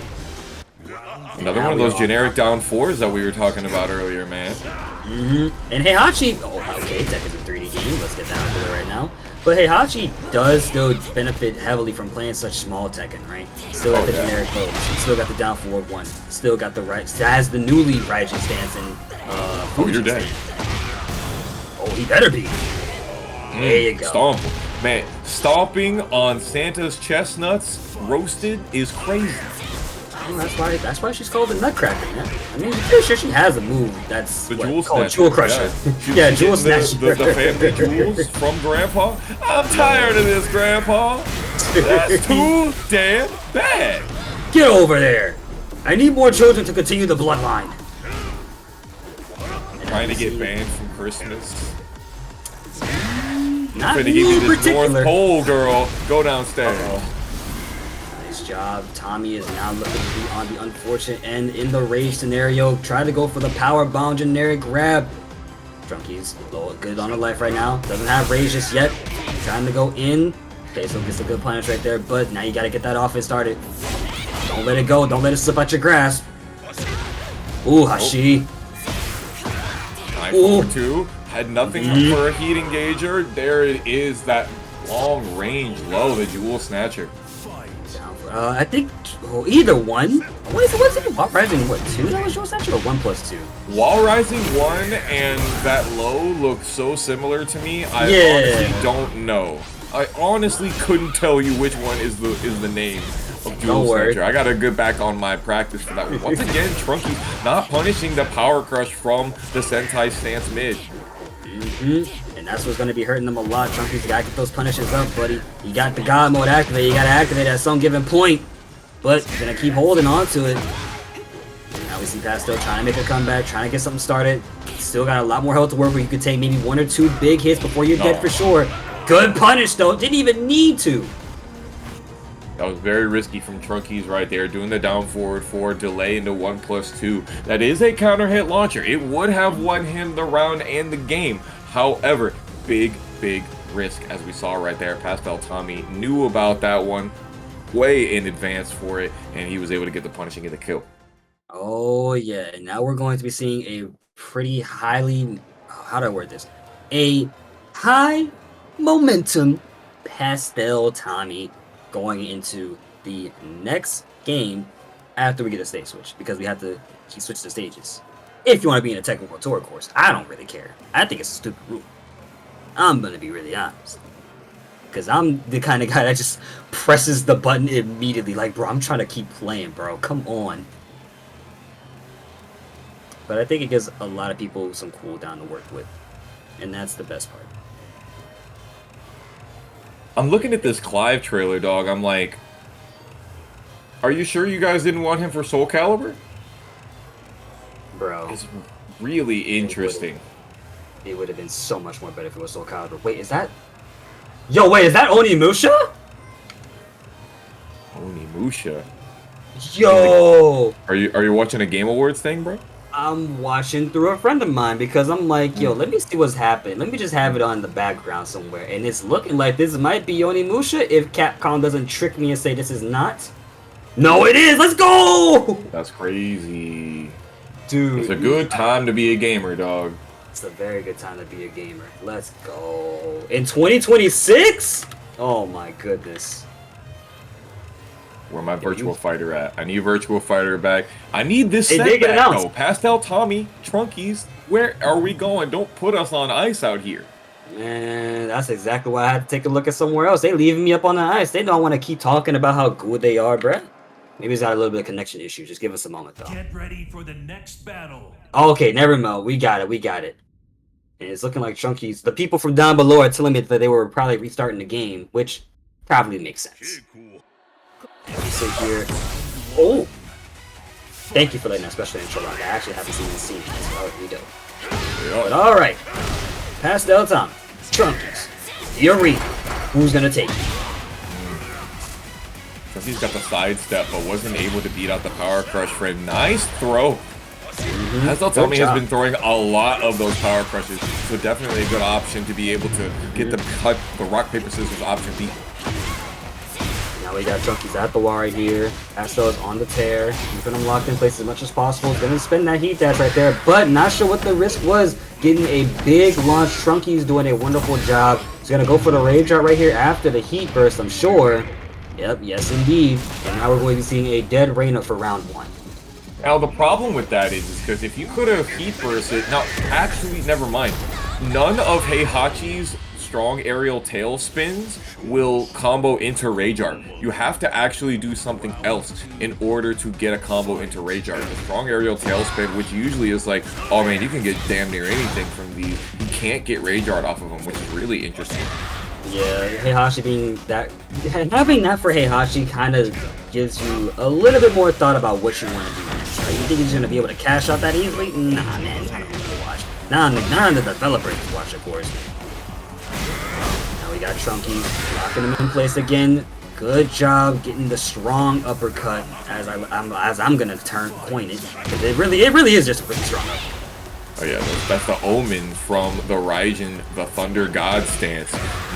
Trunkiez getting the whiff punish here with the flash punch. Sidestepping left, but Pastel Tommy still gets hit by the Hell Sweep. Uh-oh, and now Pastel Tommy's got that party time activated. But Hell Sweep or none, there's the first one from Trunkiez. Good sidestep left.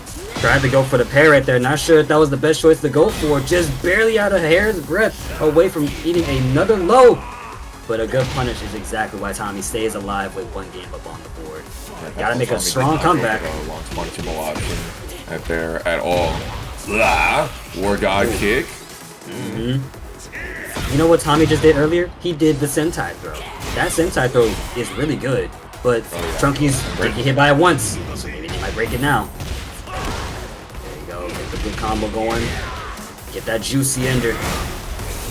Your political storm. Oh, what are you docking for, my friend? Oh, I gotta say, once again, what are you ducking for, my friend?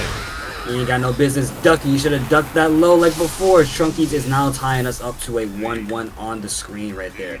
Wonderful, wonderful job. And now, both of these players have to think to themselves, what do we do against each other now that's going to some gameplay and make me get the victory for the day? Definitely punish that, that's for sure.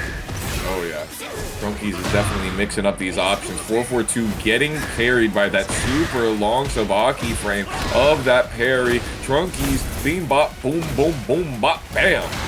Oh, you gotta punish that. Wasn't launched. He tried. That's 14 frame punishable. Heihachi can do it. Okay, well, he's got to be a little bit more on point then. See, this is why I'm glad you're here, because I sure as hell was sitting there thinking, was that lost the entire time? I would have been trying my best. If you got Heihachi, yeah. If you got Heihachi. Look at Santa Claus fight back right now, but Reina's not letting him have any of that at all. Get the slash kick at the wall. Go for the full. Oh, maybe not. It's okay. It was all a setup. That's what I like to call it. It was all a bait. You're gonna lose eventually. Nice sidestep left right there. Usually not the option that's gonna win out there in that stance picks up, but Pastel Tommy got the movement on point. And Pastel Tommy's using that movement pretty good, right? A lot of the sidestep left was catching Trunkiez kind of off guard. And even though Pastel probably doesn't capitalize a whole lot, it's that movement that's catching him a lot. But we're not going to be seeing a whole lot of movement happen because Trunkiez, look at that damage after just a couple of hits at the wall, throwing his daughter. It's just down the road. Yeah. Oh my god. That's so rude. Cage match here. And now this is an elimination point right here. Let's see if Trunkiez finna punch the ticket to elimination station, or is Tommy gonna leave us in frustration, anticipation for what's going on next? Well, them knees are not weak and those arms are sure as hell not spaghetti, because Tommy is trying his hardest to stay alive right now. Wonderful, well-placed hop kick on the approach from Trunks. Wonderful job trying to stay alive right now. Gets the Sentai spin, the Rage Art baits, right? Oh, you press the button. You press the button. But the best part about this is that you're not dead. Can you handle this, though, is the question. Daddy asking his daughter if he can handle it is crazy. Pastel Tommy goes for the heat smash. Trunkiez goes for the pushback. Can he keep it together? Well, there's no heat on the board. Both of these players, they gotta thug it out the best way they know how. Straight hands and straight fundamentals. But it's looking like Tommy's were not good enough, because that hop kick is exactly why we're gonna be seeing the wall and seeing a dead, unfortunate rage quit Reina. No, I think what happens a lot of times is we lose the spectating ability right at the end of the matches a lot. Because again, Bandai Namco and Square Enix have worked together multiple times on multiple titles. But what's going to be worked on is P-Link versus XO, so who's going to get the title of winner in this set is the real question. Now, XO is on an 8-game win streak right here. The cameraman screwing up the combo a little bit. I really thought that XO was going to be able to keep it together, but unfortunately, they were unable to. Peeling is immediately capitalizing on these opportunities. What a wonderful cameraman we have indeed, right? We love our cameraman. Smile on my face, tears in my eyes. Wonderful, not a wonderful punish from Peeling, but just a jab to see how if it was minus, just making sure. I know that's what another thing. Oh! Wasn't ready for that heat burst to be parried from Lidia right there. And EXO making good use of that advantage, and now we're going to see 1 round up for EXO with the Lidia. Oh, starting us off with a pretty big launch right there. I'm not sure what the decision making behind it was for EXO's take. Now we're really seeing EXO play a little bit small right now.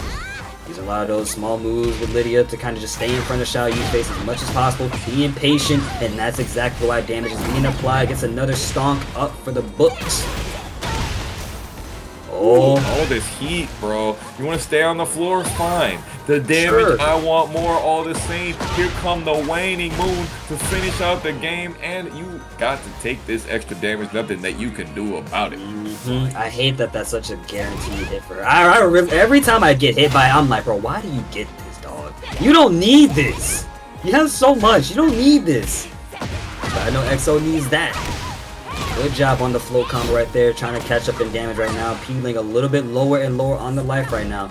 And I love that EXO is using so many like small, quick moves while also adding in big moves as well. It's really like keeping Peeling trapped in that game that they want so badly. Because Lydia's big moves are pretty weak to sidesteps. Yeah, absolutely. And Peeling knows how to be evasive. Ooh, there goes the political storm. And got the heat dash into the down 1+2. The double fister sister. My goodness, sister.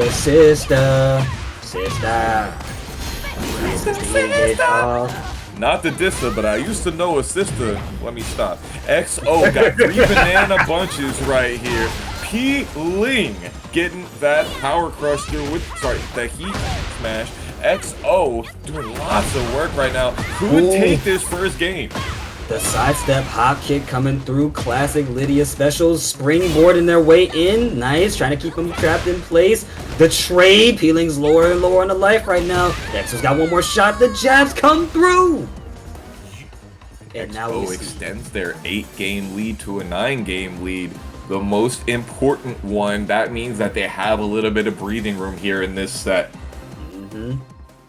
EXO is going to be riding on that momentum heavy, taking that Dragon's lead with them all the way through up to the top. 9-game win streak. That's got to like sit on your head like for a while. Like, man, I won 9 games. Damn, I'm good at the game. That's yes, how sir. you got to keep. That's how you got to keep that mindset up. But I know Peeling is no slouch. I know Peeling knows how to turn up the heat, heat it up, and start cooking. So as we go right into the sanctum here, let's see what Peeling does differently that we can all look at and just be surprised with. Because it's Xiaoyu. You'll be surprised at everything this character does. You know, Peeling has not shown a lot of the AOP just yet. I think it's because EXO has been using those small buttons. Ooh, nice being able to use a down back into the back turn, into the forward turn, cross lifting pump. Peeling using 50+% combo damage. Is this going to be a 2-touch situation? This might just be a 2-touch situation. We're already at the wall. Maybe we spoke a little too soon. EXO finally showing some signs of life right there with a good heat engager, but Peeling is not going to let that happen. And I love that EXO stayed patient right there, but a grab and maybe a guaranteed petty low. Round 2. Peeling trying to bring it back here, using one bubble on the board. Honestly, they would have gotten the exact same thing that they had gotten round 1 if they had let it rip, but they chose not to go for the assumption read, and unfortunately, it's on the back foot from the heat engager, the propane turning it on. I can sell you propane and propane accessories as well as a good beatdown of a propane ass whooping at the wall already. Forgot we even had walls of the way this stage is angled right now. And look at EXO. Look at the health difference that they have right now. Look at how patient they're playing. Maybe I spoke a little tad too soon. No, I didn't speak too soon. I spoke correctly because now they're dead. Nice, and they got the float on that to get the full forward too. EXO's doing a solid job at just playing with Peeling right now. Not even really playing with Peeling, just watching them.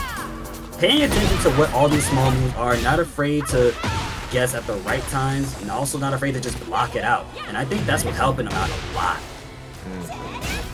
Yeah, they do not have any banana bunches just yet. Let me stop. Got one right there. Few more and you got a balloon. Stocks are rising up and we're only in round 3 right here, so next round we could probably see another stock go up in just a second here. Maybe we might be seeing it a little bit too, not too soon. Ooh! That's launch punishable by Xiaoyu, but Peeling did not actually launch it in game 1, so EXO looking like they're a little bit more likely to run it. Nice cancel from the stance, because otherwise Peeling would have gotten a guaranteed punish on the Cleaving Spirit Hopkick, and that is a 2-game win from EXO. Staying on layer 2, staying on layer 3, and Victor, she's going to be playing Clive. She has said no matter what, she will play the guest characters. So this might be the only Victor that we get to see for a long time coming. Riddum versus Young P gonna show us up. And I'm looking forward to seeing Gaming playing Clive as well, because she is an excellent Victor, and I know for damn sure she's going to be an excellent Clive, because I too may just be trying out Clive myself, trying to escape that Dragunov hellhole that I'm stuck in. And speaking of hellholes to be stuck in, Riddum is trying to keep Young P in a hellhole right here with a good, well-placed heat engager. Lock him in place with the Superman stab. Oh, 1+2 coming out of Young P with the shiny. Oh no, just barely misses it. Okay, there's the guard break. No gray life at all. Took the backswing blow. Young P trying to get out of it. Dude, down jab block stun is like non-existent, I swear. You're like, oh man, I blocked it, so I should be +6. And you can do pretty much whatever. But Riddum was like, you know what? I'm still gonna be able to catch any small move you're gonna do. When in doubt, always do it. And just like he's doing that guard break setup again and again to get the 7-letter round again and again. Riddum is now on round 3, momentum heavy on his feet. Good heat engager. Plays good ducks. Yeah, unfortunately you couldn't get the wall standing 2 right there because the attack was still overhead, so you have that little bug where you can't do wall standing moves in that situation. Nice wall standing 1 to be able to duck under that power crush. And we're getting that wall burst immediately. Gonna go for the gunshot, still continuing our combo though. I'm sure they're not gonna spend the heat dasher here. Gonna keep that right there and just play around. Gets the low knee smash though, and I'm pretty sure this is a dead Riddum. Oh yeah. It's gotta be, yep. Sometimes you gotta be a little bit cautious, you know, because I could have jumped at any given moment. I'm just saying. Same. It could have, but I don't think Young People's gonna let that happen. Nice punish right there, or rather an interruption. Going for the Sandy Steel pedal. That's launch punishable. Okay, unlike Devil Jins, you see a steel pedal from Shaheen, you launch him for that. Oh yes, you have to, dude. It's serious. It's that serious. Yep. But a quick Cankle Crusher, and now we are seeing Riddum with 1 good round, 1 good game. Cankle Crusher. I've always called that the Cankle Crusher. Something about that just sounds so much more funnier and better to say. It's just crushing your ankles, and it's crushing really hard. That's the Cankle Crusher, bro. Yeah. Crushing your ankles. Couldn't have said it better myself. All right, Young P trying to use the running 2, and Riddum didn't. He wasn't ready for the whiff punish right there. Trying to go for some keep out. Young P trying to get the map advantage, but neither one really giving an inch. I don't think map advantage even matters at the end of the day, because guess what? You gotta go into that player's face and keep playing the game. You can keep them out as much as you want, but eventually when they get in, you have to interact with what they are going to do next. And speaking of interacting, Young P is interacting a lot with Riddum. Small pokes and small well-timed moves, taking some big damage. So all of that small poking leading up, which is where we are now at the wall burst potentially. Took 40 seconds to get Riddum down to this life. Young P going for the teleportation. Ooh, preying on Riddum's frustration right there. Oh man, playing on Riddum's frustration indeed. The rhythm of the beat of Riddum's soul right now is just, it's looking like it's about to be off key in just a second there. You're finna see Riddum's soul, the soul of his boot. Oh, there was the power crush. That was the one I was about to talk about. Oh man, well we can talk about it a little bit later because I think Riddum might just let it grip at some other point right there, but it whiffed unfortunately, and now Young P is sitting on 2 rounds apiece. Tragedy strikes in the kingdom. He tried to go for that heat engaging high power crush, but Riddum stuffing it with the lows, staying frame tight. Nice backdash into the down forward 2. That one's gonna get huge momentum. Young P has got the probability, the possibility to keep this momentum and kill. Yep, and these possibilities are definitely endless as we see a low heat smash come out with the wall burst, and I'm pretty sure Riddum is dead as long as Young P doesn't drop it. Ladies and gentlemen, count it down all the way through. We're at the wall. One more shot for Riddum, and a low is exactly why we are seeing this now being a 1-1 on the board. Man, that was an excellent set for Young P right there. Yeah, that game was definitely in his favor. Riddum did not really have the ability to keep Young P out. I think that right there, keeping Young P out. Whoa. Jesus, that match made me sneeze. That was a pretty good one. Yo, don't keep making me sneeze after every time I see a good match now, y'all. Stop that. Stop that. But Riddum did super good in that first round, or that first game, right? And then Young P coming back into that second game, playing it so much more slowly, so much more cautiously, and just, you know, using those quick 13 frame, 12 frame buttons, as well as almost 14 frame moves, right? Not even a singular snake edge was thrown out like that. No, definitely a lot of those really tight buttons, running 2s, some of the EI stance as well. And using a lot of the full crouch. We definitely have been seeing a lot of that. Riddum is struggling, still using that power crush very liberally. Yep, and I think Young P has finally gotten down the rhythm, going into the eye stance and going out, just kind of messing around, just having some fun right here. It seems Young P is really in the groove perfectly. Oh, tried to go for that heating agent once again. He evaded.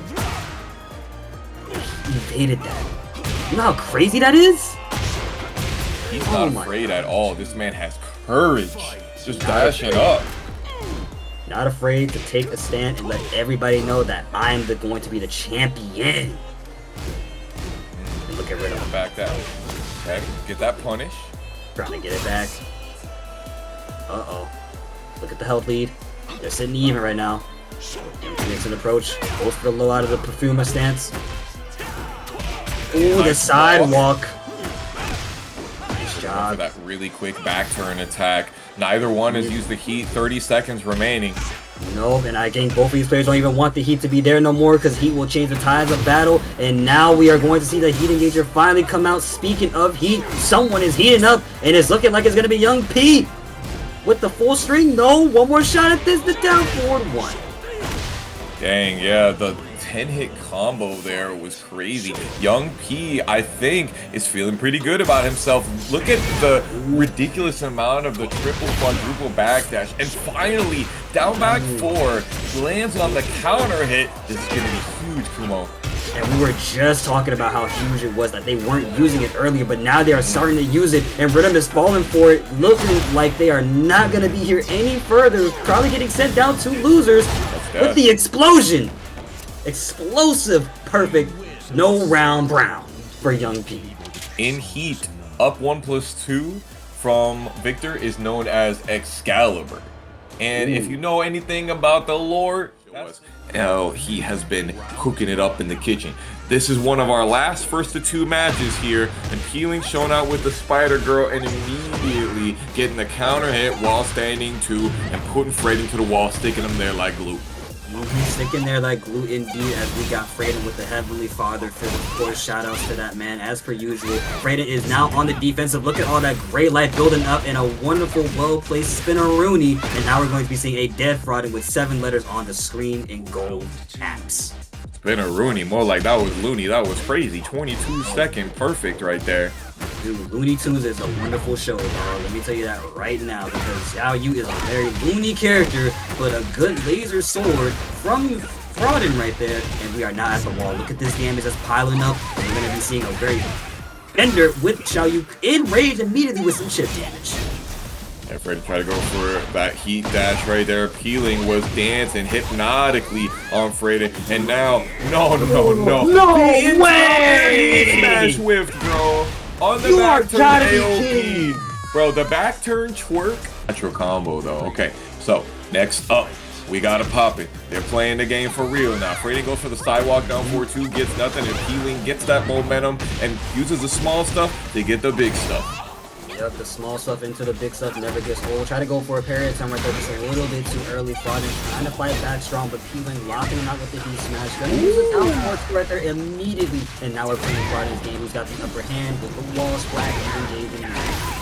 Peeling tried to go for the AOP, but Fradin using the close range homing move to stop them. Ooh, what in the good? What the hell? Oh my god. There's no way that just happened, right? Fradin's dead now because of that. Yup, 100% dead.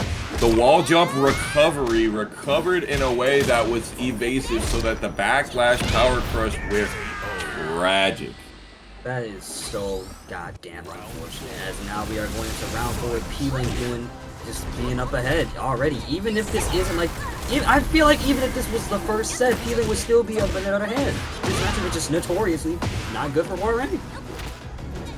Ooh, that is a breaking floor throw that we have right there. Peeling is finna go and do some Oki. You already know that you can expect something like that. Is he gonna be able to survive?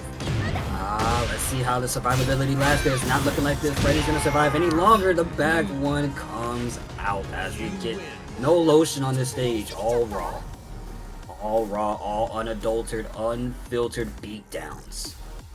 No lotion. The ashy stage is crazy on the sands of time. Now, will Fradin go for a stage pick?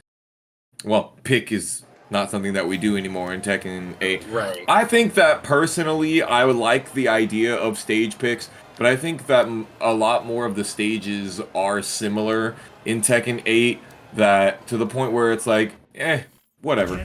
Yeah, it is whatever. I mean, stage picking isn't bad. I feel like you should have a little bit of fun with stage picking. Like, hey, you can't pick this stage. Okay, well, you can't pick this stage then if I win. And at least in that first to two setting, it becomes like, it becomes a bit of more challenge, right? Because now we got to consider that. As we go back on another arena-esque stage with the Genmaji Temple, still a wonderful looking stage. They end mid-phase. Oh yeah, really sick soundtrack as well. Here we go, putting them on the wall, getting the spike, taking it all. Going for more of those lows. 3 of them in a row? No hesitation. 3D. Tekken's a 3D game. Here we go.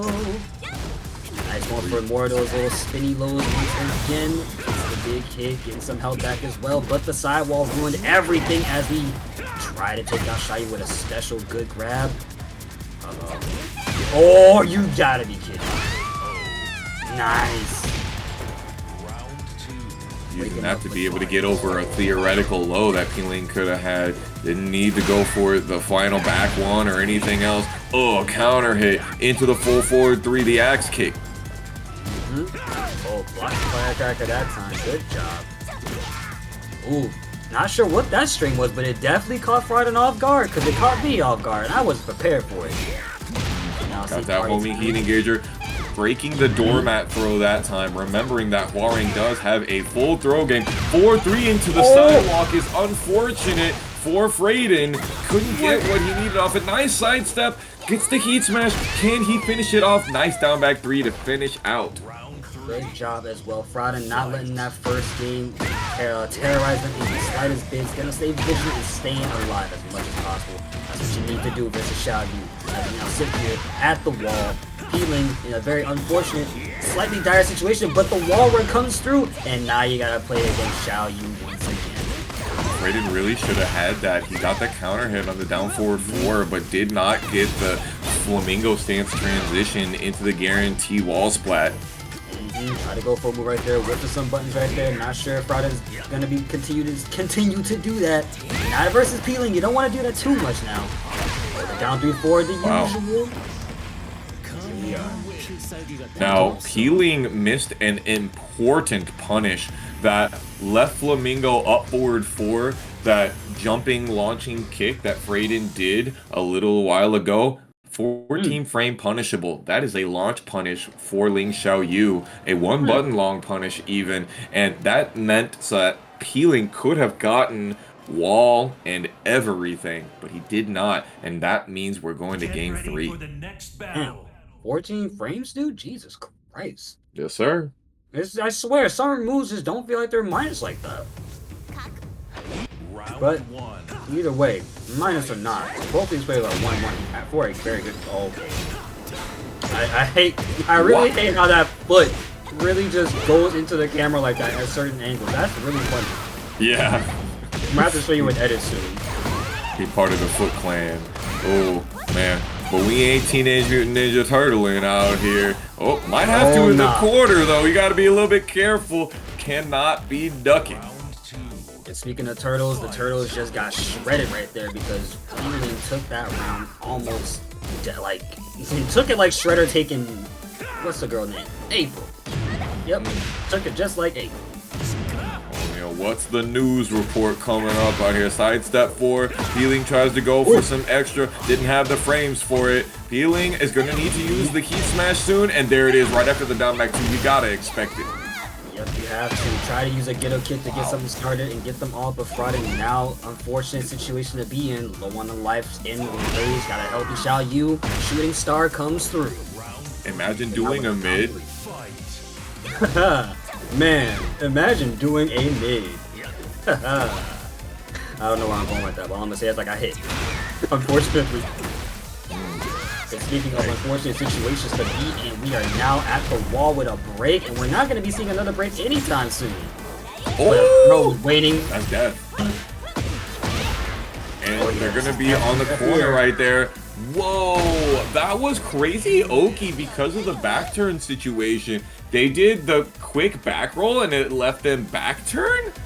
Wow. So unfortunate. If there's one thing that we can all gonna win out here, we're taking it to the Sanctum. This is our final 1-2 match of the evening.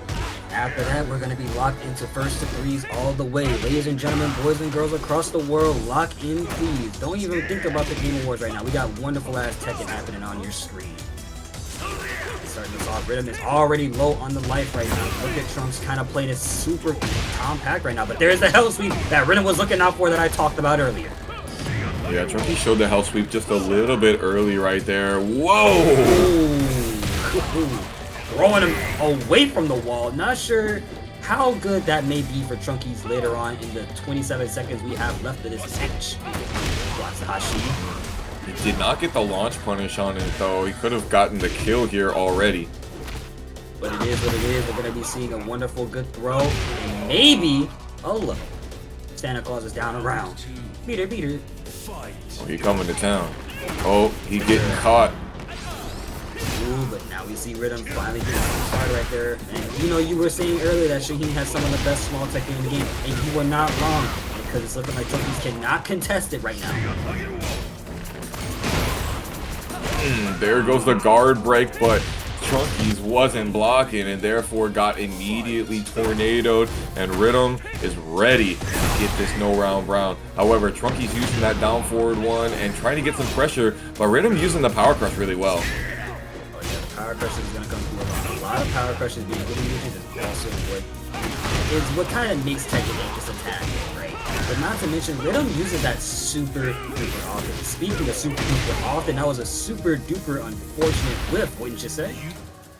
Yeah, I mean, not so much for Riddum. He was using that sidestep right really well, especially in the middle of the down forward one string Trunkiez has been showing, and immediately mashing the rematch. We did what? Okay, you know what? Sometimes I understand the decision making. You gotta get a little bit wild. Riddum took a big respect there, getting caught with the strong mid kick into the big launch, but you're at the wall. There's not a whole lot you could do, and you maximize it out. You're happy to do so. He's gotta fight back strong, gets that Superman stab in there once again. Ooh, I don't think they punished that correctly. Nice, good low. Trunkiez claiming round 1 immediately after that first. Okay, go for the electric. Keeping it together, tries to get the stomp. Nice stepping to the right. Oh, the Hell Sweep. best part is that Heihachi only needs to do it once to really make you afraid. Because if you try to block the second, you don't get a really big punish off of it. But we're not even seeing any of those punishes happen in just the moment because Riddum taking damage right now.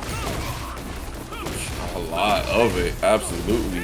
Trunkiez has got 2 of the stacks of the Fearless Warrior right there. What are you ducking for? Oh, I don't know what he ducking for right there either. That's not good. And now Riddum takes it by the neck. Give me that neck. Yo, remember back in high school? Oh yeah. Yo, give me that neck, bro. Give me that neck. Slap. We need a mod for Shaheen to just say that every time. Yeah. We need to bring that back. Oh yeah, we definitely need to. Speaking of bringing it back, how is Trunks gonna bring it back right now? Because this is looking somewhat unfortunate. Maybe I spoke too soon. Okay. Yeah, gotta go with a boy hand. Is the down 1. Down 1, 2. Oh, tries to go for the throw. See, it's so risky to do almost anything out of the Thunder God stance. Especially something as risky as a throw that could be easy, right? Like, Riddum was prepared for it, and that's the thing you have to keep in mind. Preparation is key. That's right, this corner right here, Riddum's back into the wall. Bro. Oh, yep, finally. Get the jab punish. Plays. Oh, the Superman stab. Nice. You gotta use it. You have to use your resources. Unfortunately, that was the wrong trade. He couldn't get the headbutt. Breaking off another headbutt that's coming out. The Rage Art comes out, and Riddum manages to steal the deal quickly. No seals at all on that match. 2-0 over Trunks. Honestly, it was real close right there. If it had been most of the attacks, I don't think that Trunkiez died right there. But a Heat that has one of those bracket demons for a lot of people. Let's see who's going to be able to make it in the grand finals on the winner's side. EXO versus Young P for ParagOnline winners finals for number 42. It's crazy that you mentioned not a lot of people are stuck with Lidia because, again, if you have knowledge of Lidia, that's only because you played Tekken 7. But even the previous players are still slightly confused as to what Lidia can do next on certain stages, or certain stances, really, and what her new buttons are and what's the tracking on them. So now we're going to be seeing a battle of nice. Notice how EXO was absolutely ready to get the political punish on that Young P while standing 1 baguette cutter. Political rush down, taking advantage of it all. EXO is out of a round. Wonderful job. Going for the 4-4-2s. Young P being very, what would you say, conservative here, right? Yeah, conservative is a good way to describe it. You know, Young P, honestly, when we seen them on the screen, they had a conservative playstyle. But you're going up against EXO, who is also like a wall of defense. You know, in reference to Saint when they were playing Jack, defense is your best offense. And, you know, using that political storm right there, that's the second time we've seen it. EXO is up in terms of the lead right now in winter final. Yeah, notice how EXO's movement is very minimalist right now. Young P now trying to put on the aggression. Did not hit confirm the upward 1. Stayed low, and there you go. Round 3, here we go indeed. And now we see Young P finally getting around off of EXO right there. So maybe EXO's about to start heating up in just a few more seconds here. As we sit on that 50-second timer mark. Ooh, Young P trying to get those full crouch mixes in as much as possible, but EXO falling for just a couple of them. Not a lower and lower on the light, but a hot hit coming through. What do? There's that Cleveland spirit, that hot kick that you just mentioned. EXO coming up using the back clear, the down 1+2, the veto, and Young P using the low heat smash. That is a launch punish from that low high string. I think this could be a kill. Ooh, that definitely was a kill. Jesus Christ, right in the jewels, man. Run the jewels, bro. Please. Run the jewel, yes sir. Killer Mike on the beat for us. Let's see who's gonna be the killer in this one. EXO got 2 banana bunches to his name already. And he's trying to build up a couple more banana bunches indeed.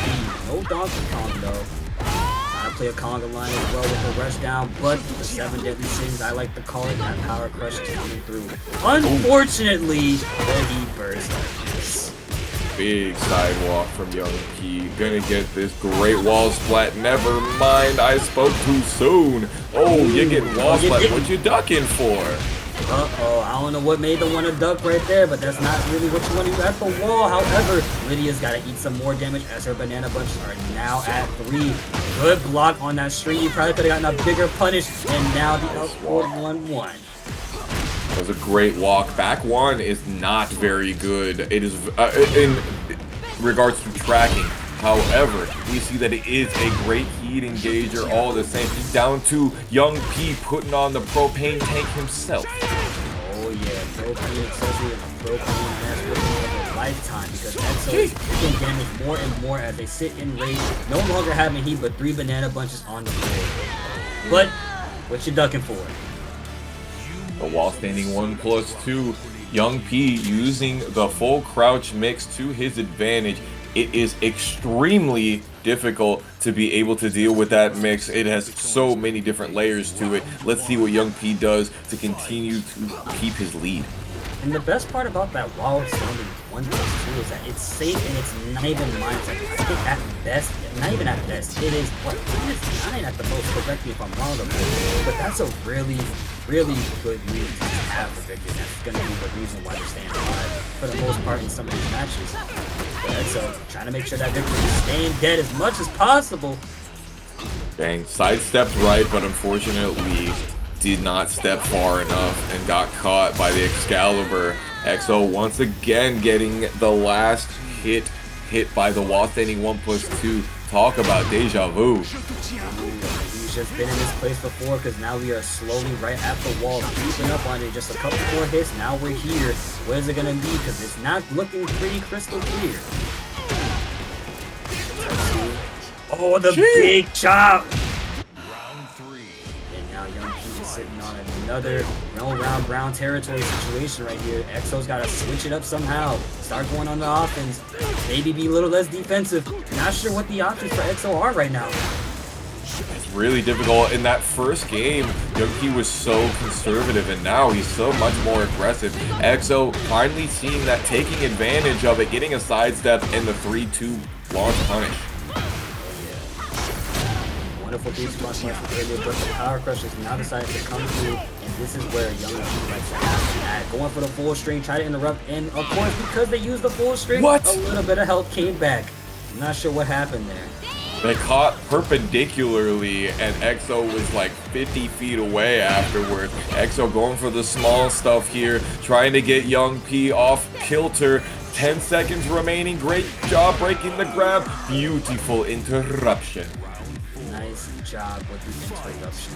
Indeed, as we are now in round 4. Here we go, starting us off with the power crush once again.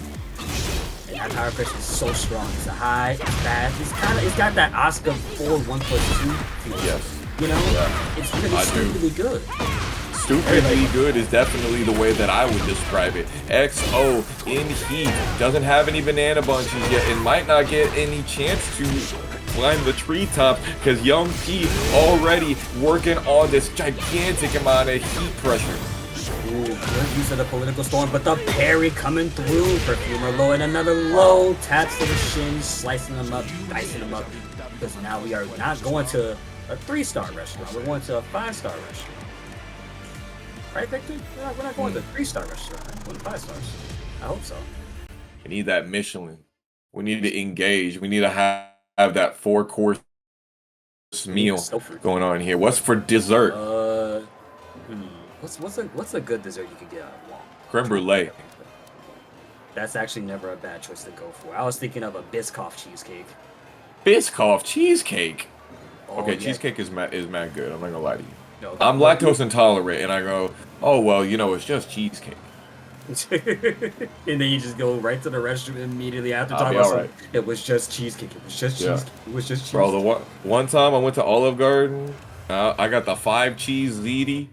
Oh, it was a mistake, but it was a beautiful mistake. And speaking of mistakes, I don't think This Leo pick was a mistake because XO is now locked in.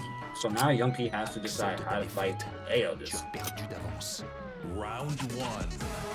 Nice one-sided fight. What makes it gonna be one-sided though? Ooh, now notice, yes, this is the character that EXO started with when he started playing Tekken 8. So this is maybe the little bit more comfortability factor from what we were talking about earlier, how maybe that Tekken 8 muscle memory versus Victor is a little bit stronger here. Young P, though, already piecing up EXO onto this wall. But because of those pieces, EXO is piecing up some more damage for themselves right there. He's got to do something about this to change the tide of the battle. It's not looking strong. No launch on the shoulder, but a launch on the snake edge. And Young P is up around again.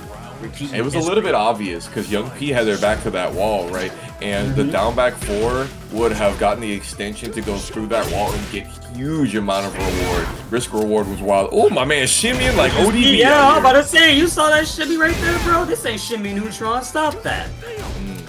We are not playing Street Fighter. We are playing Tekken. Cut it out. Okay, Young P backing up. Look at the backdash, man. They tell you, oh man, you don't need the Korean backdash in Tekken 8. The proof is in the pudding. I'm putting this in on you. You kinda do. Wonderful friendship from XO, trying to get Young P off of them as much as possible, but Young P understands that you do not know how to, play this matchup, because, buddy, we are now in set point. Young P is probably gonna get a no-round brown way to the King's throne.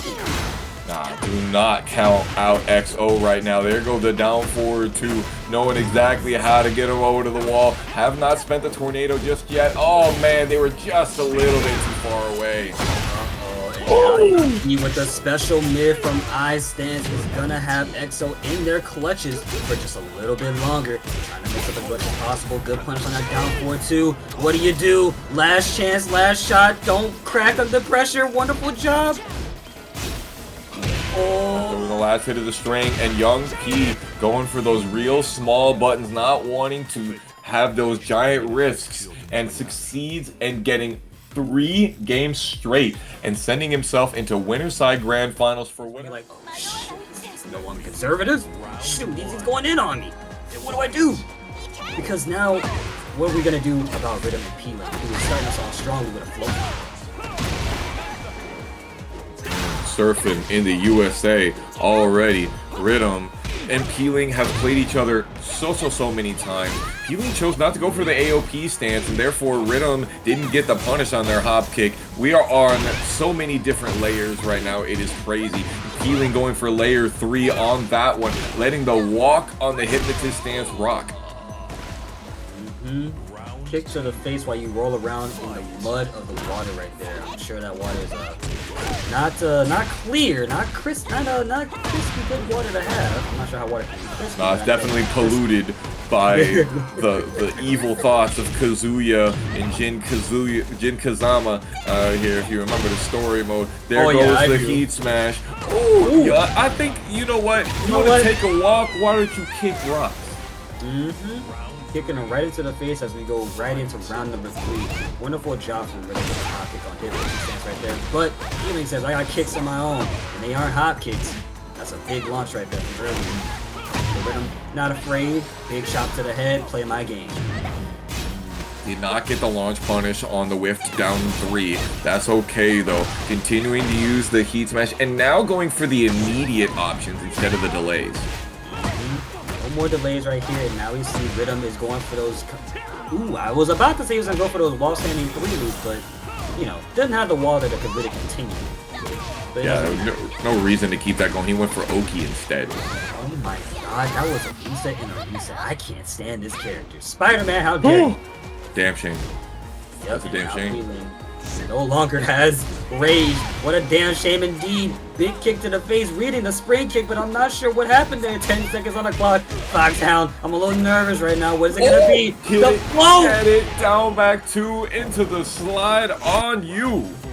Oh my gosh. Ladies and gentlemen, we got a very, very solid match on our hands. If we didn't have one before, we got an even bigger one right now. Do not let him use that heat smash, I swear to God. Nope, have to. Riddum's trying to keep that momentum as much as possible, but a launch from Peeling on a whip button from Riddum. go.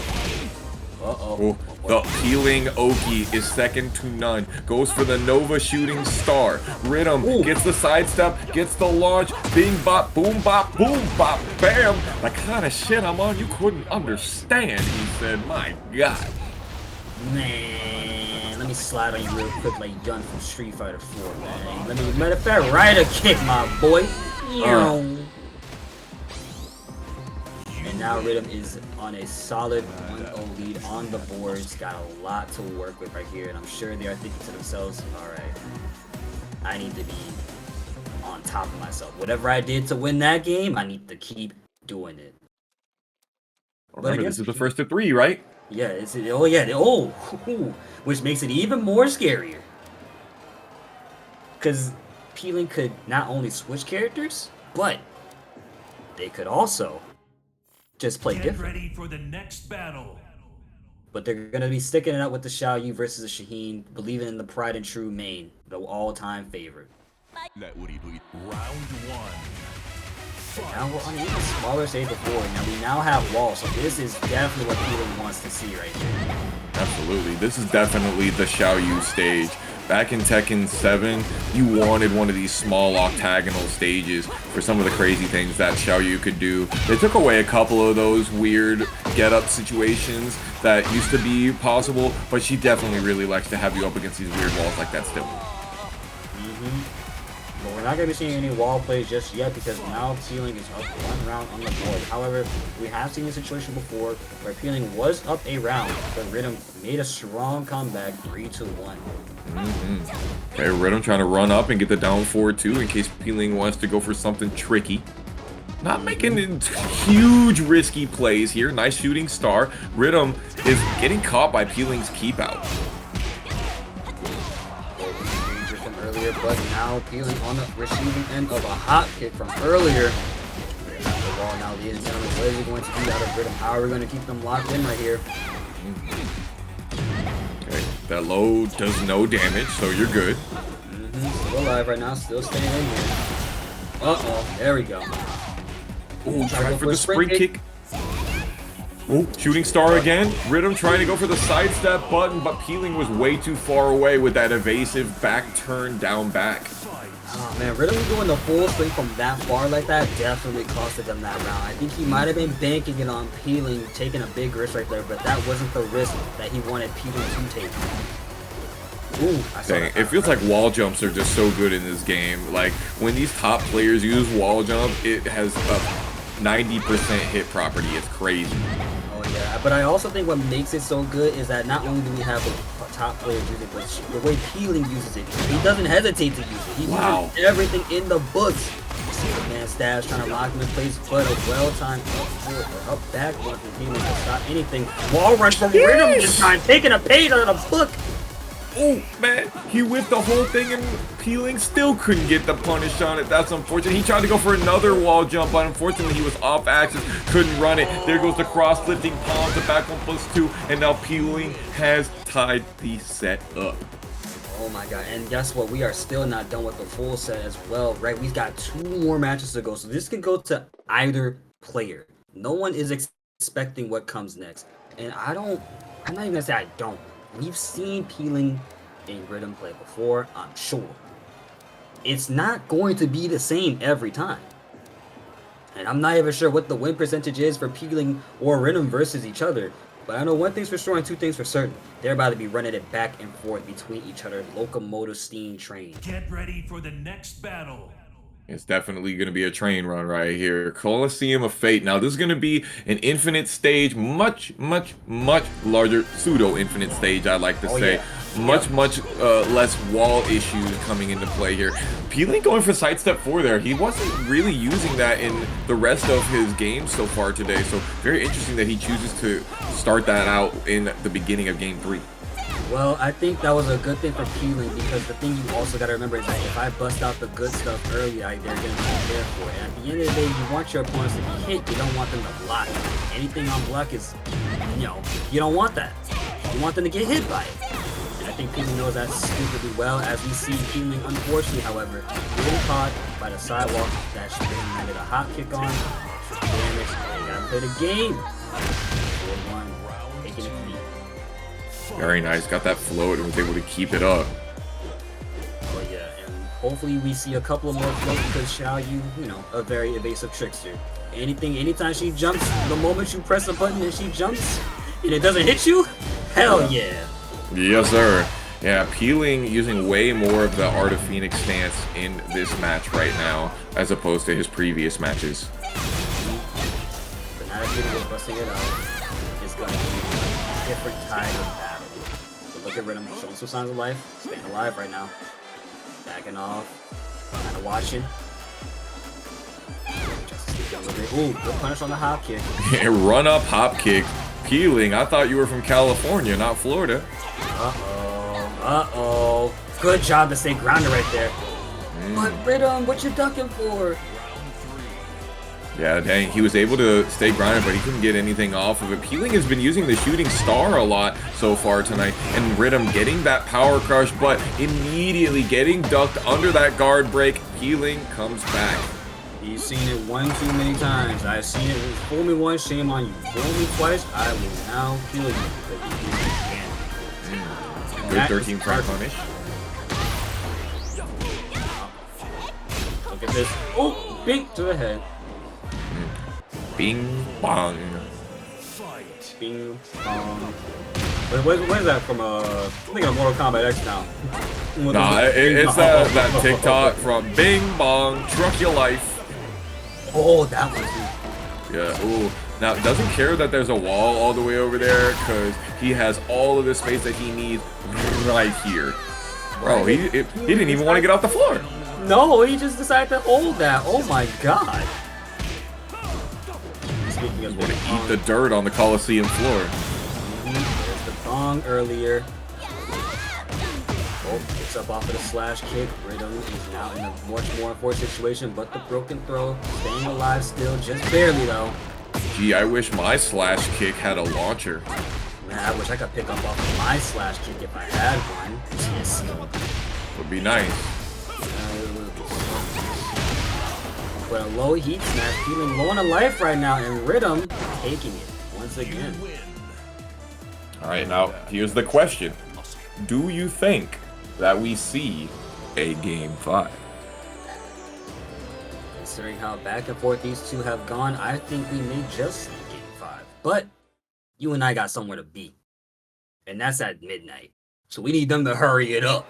Yeah, I would like that. I would like that. But, you know, all good things to those who wait. Let's see how long it's going to take. I really want to see Game 5. Honestly, when I came in here today, I put out a tweet. I said, who do you like? And a lot of people said XO. So I'm really excited to see if Twitter figured that one out. But not as many people said Peeling or Riddum. I really expected Peeling or Riddum to be who some people chose to pop out here. They would have been my picks for top 2. So I really want to see this one go the distance. Well, we're going to be going the distance for a long time right here as we sit here on another smaller stage, and this is one with only one wall blast, so make good use of it because you're not going to get it again after it's gone. Look at Peeling already taking hits for the small moves used earlier, just mix up jazzing down for one, but Riddum took a risk right there with a big counter hit. Oh, the low. And now That was a lot of damage, bro. Ooh. Bro, it was fully charged, so that doesn't make it any better. Oh, I mean, it made it better, but not for Riddum. Yeah, not for Riddum. It made it better for Peeling. Uh-oh. Bro, he's literally like, I'm not pressing into that. I don't blame him. I don't blame him. I'm not playing your game unless I got a move that will guarantee me to hit you out of that stance. That's so crazy how a character can be right point blank in your face, and you go, I'm not trying that. It's not gonna work. And that unfortunate guard break, well, that one didn't work at all either. Now Peeling is up 2-0 over Riddum. Let's see if they can make a strong comeback right here. But it may not be not too sure. Can't say just yet. It's like a move, you can't get spoiled on it. Uh-oh. Wow, I did not think he was gonna get full 3 hits of wall combo right there. Is Peeling finna make me a prophesizer? Ooh, Riddum trying to tell me that my crystal ball is broken. Don't monitor that over for too long, my boy, because now we got a game 5 on our hands, just like we mentioned earlier, and just like you wanted to see go to distance. I think Riddum took an unfortunate challenge by just sitting there on the floor for a little bit too long. Probably didn't want to get up and face any Xiaoyu mix at the wall. Understandable, too. I don't blame him for that decision. That was a really, really fast game. No, it definitely was. Maybe they were listening to us too much. Yeah. They say, I'm trying to watch this virtual fighter thing, too. Riddum's like, yo, I don't even want to play Tekken no more, bro. I heard virtual fighter on. I can't do two things at once. But now we're about to Sega. Sega, because now we're descending into the subconscious. Fight. And this is the final set for these two people. Whoever takes this game coming up right here, right now, on the screen in real time. There goes the power crush right there to get the heat engaged. Riddum using the down 4-1 and healing, seeing the gap and getting their opportunity to come back. Ooh, nice punish on that. And then he says, you know what, how about another one for good measure? If it doesn't work once, well, guess what? We're gonna do it again. That's the tried and true classic. But ducking under the guard crush with a what seemed to be like a hot kick of some sort. Yeah, they went for the AOP stance after the heat engager and then went for the hop kick right afterwards. So that is exactly why we are in this scenario right here with 15 seconds on the clock. Both players trying to make a push, breaking the grabs. It's coming up to 10 seconds. Count down to 8 seconds now. 7, 6, 5, 4, and Riddum on the tear. Back it away. You don't gotta do a whole lot of nothing.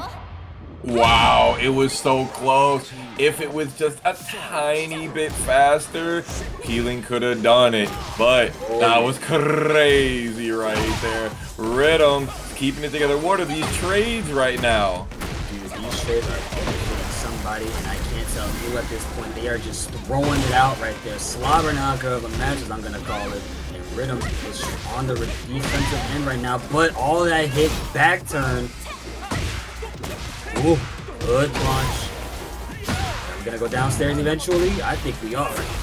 Yeah, it's gotta happen right here, right now. Doesn't want Peeling to get the opportunity to go for like a waning moon into huge damage. Riddum going for the sneak stance, 1+2, and now 1 round away from losers finals. Yep, that means Riddum gets to go on to fight XO, and if they can eliminate XO, that means Young P is in the King's Throne waiting patiently for the peasant challenging losers to come up and lose, or seal their name in the Great Throne. Uses a running 3 and once again gets one of those launchers that of course this character needs.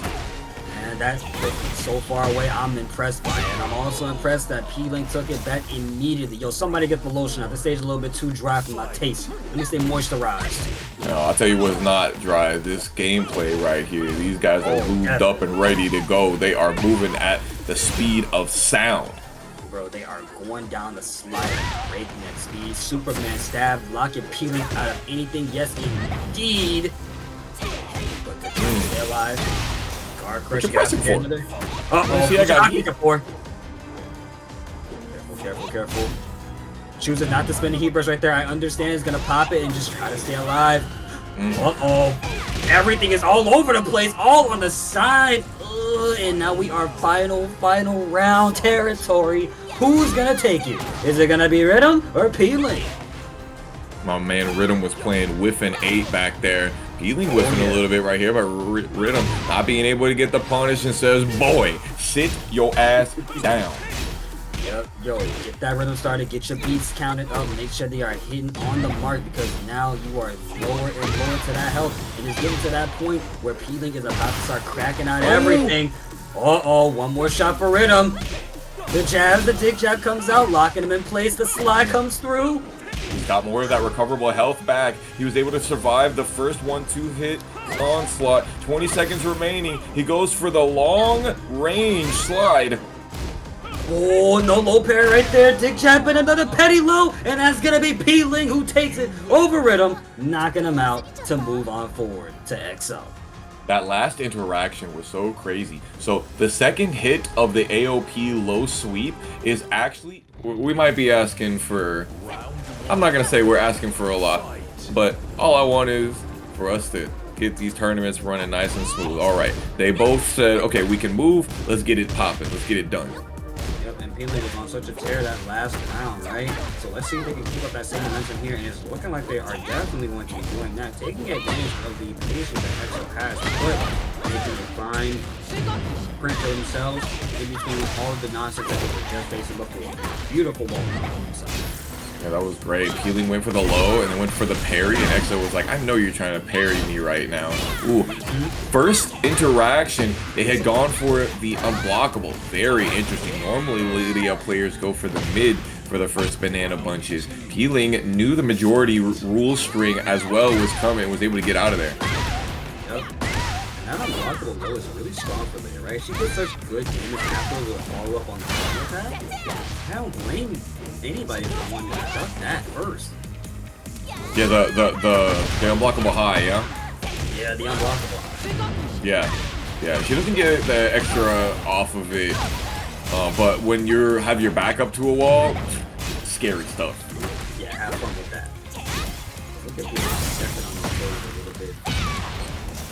EXO could not get out using the armor. Still has some armor to play with, but Healing says, you know what you should have done right there? The thing I did right there. That's gonna kill, I think. Let's see. I think that is gonna kill. You're right. Bing. I gotta say, Rage Arts that spin the characters like that is gotta be the funniest looking thing. Yeah, it is really cool. They have these weird tornadoes. Yeah. Reminds me of like Dragon Ball Z, where somebody gets hit and you're just like, I had no idea that this guy was this strong. And you just make a crater in the mountain. His power level is so high. What do I do? Yeah, it's like that, especially when you're playing versus P-Ling, the Tekken World Tour finalist from back in Tekken 7.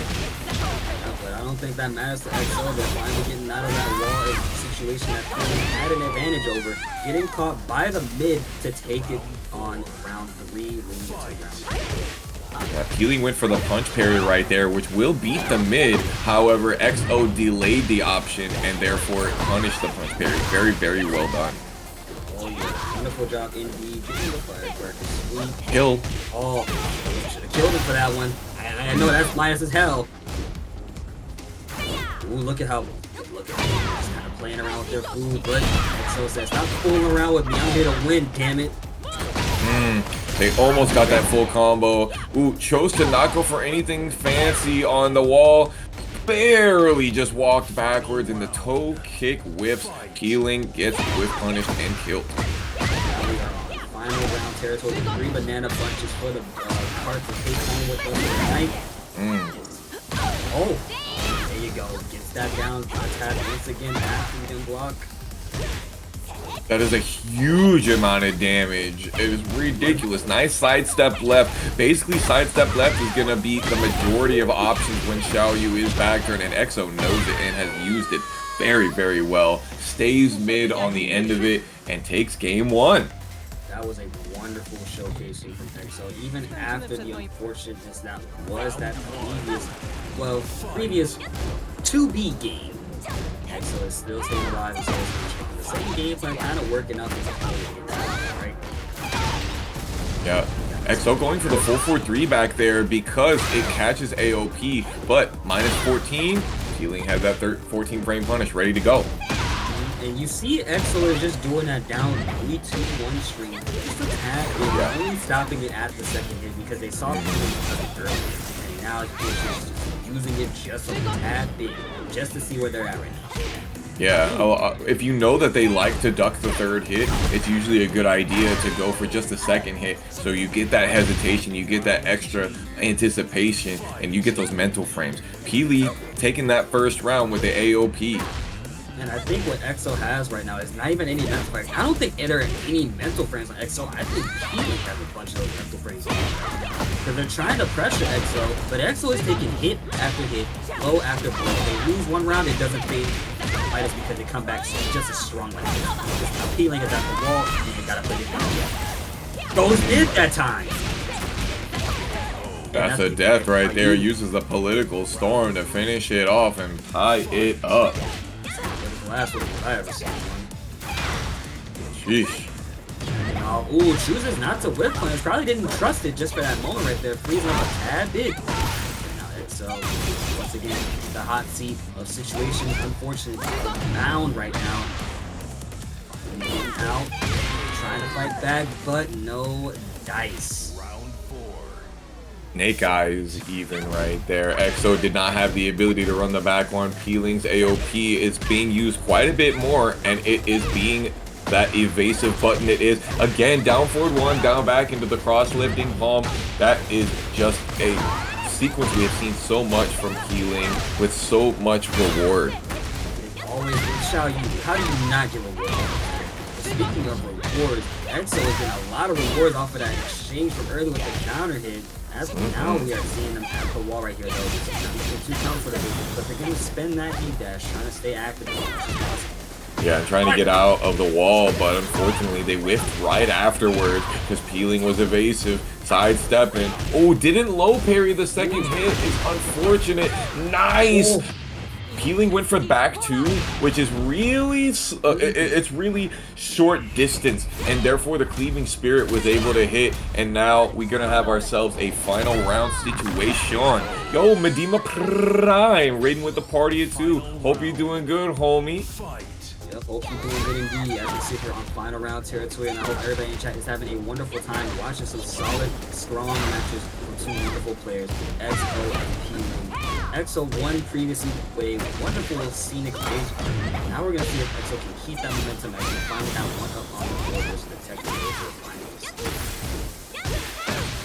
Uh-oh, that's going to do it right there. That is natural combo from back turn. EXO and Peeling are tied up 1 game apiece. Man, that was a solid ass beat from both of these players, but Peeling taking the dub is what sealed the victory. Unfortunate situation at the wall after such a strong previous round, right?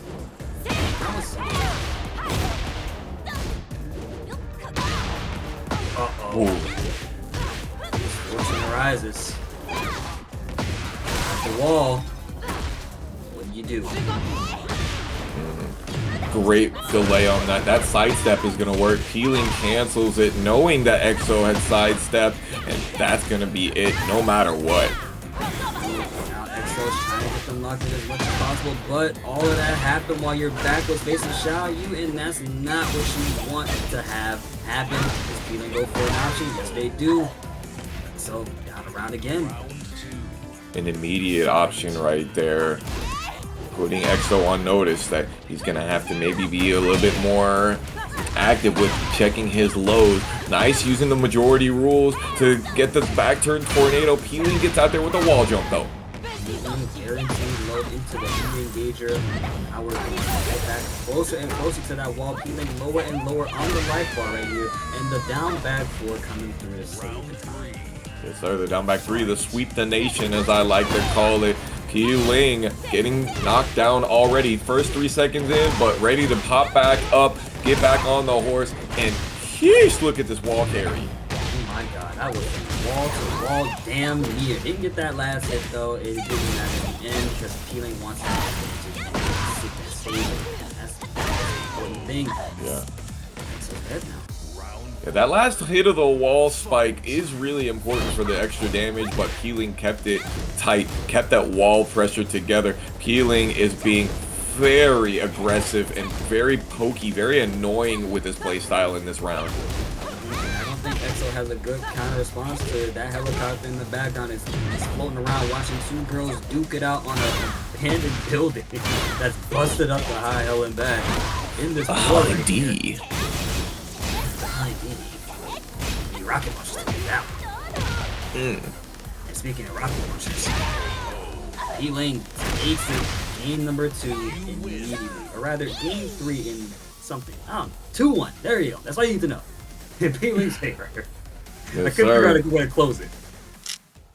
Now, we've seen a game 5 happen already. Most of the sets that we had in our top 8 so far have been one-sided. There's only been 2 sets before our first to 3s that went to a game 3, and everything else was no wins on the other side of the opponent. Peeling gave us a game 5 versus Riddum, and XO is trying to do the same for us here. Here we go to the beach, trying to get sandy and make sure that our games is not cheats. Well, you better get that suntan lotion out, because this is about to be a pretty sunny beatdown if we don't reach the nighttime any sooner. Sitting here 10:14 p.m. in the Central Time Zone and 11:14 p.m. for people in the EST. Ooh, your back turn. I bet you're trying to do something crazy. XO went for the kitchen sink on that one. Very interesting. Does not go for the 442 into the horse stance launcher. Ooh, yes, they need dash, trying to stay active as much as possible. Don't let them go, keep them in your grasp. And that up 4, 3+4. Shooting star, keep them on their toes. Cause all mids, you don't want to duck. Don't duck for nothing. Uh-oh. One more chance. One more chance. Look, Peeling knows. He knows. Nice. XO keeping the spacing right, had the right timing, uses the 3-2, sends it, lets it rip. 53 seconds in, keeping it together. I feel like Peeling wants this to be a game 5 for all the wrong reasons. Stop playing with your food. We have things to do. Peeling knows that, and they're trying to make sure this ends as quickly as possible. Not sure what the previous decision was last round. So what we do know is that Peeling is on the tear, gets the AOP duck. Yeah, they used the Hypnotist Walk to be able to get even more heat, but spent it. There is nothing you can do. Whoa, you can block, never mind! Ooh, I understand the choice, LXO, but you know who you're facing. Peeling and Xiaoyu. And you gotta be facing either Peeling or Xiaoyu. You don't know which one you're facing. So using the jab, he's being a little bit scared here, honestly. Getting hit by a lot of these lows, peppered from the back turn, but just waiting, never mind. He wasn't scared, he was picking his moments. And that's honestly one of the best things you can do. Expo put themselves at the wall for all that to happen, and now that they're making it out that they need to be trying to stay alive here as much as possible, but we are now in range territory, and this means only one thing comes next, a big hit like that. Peeling is on set point.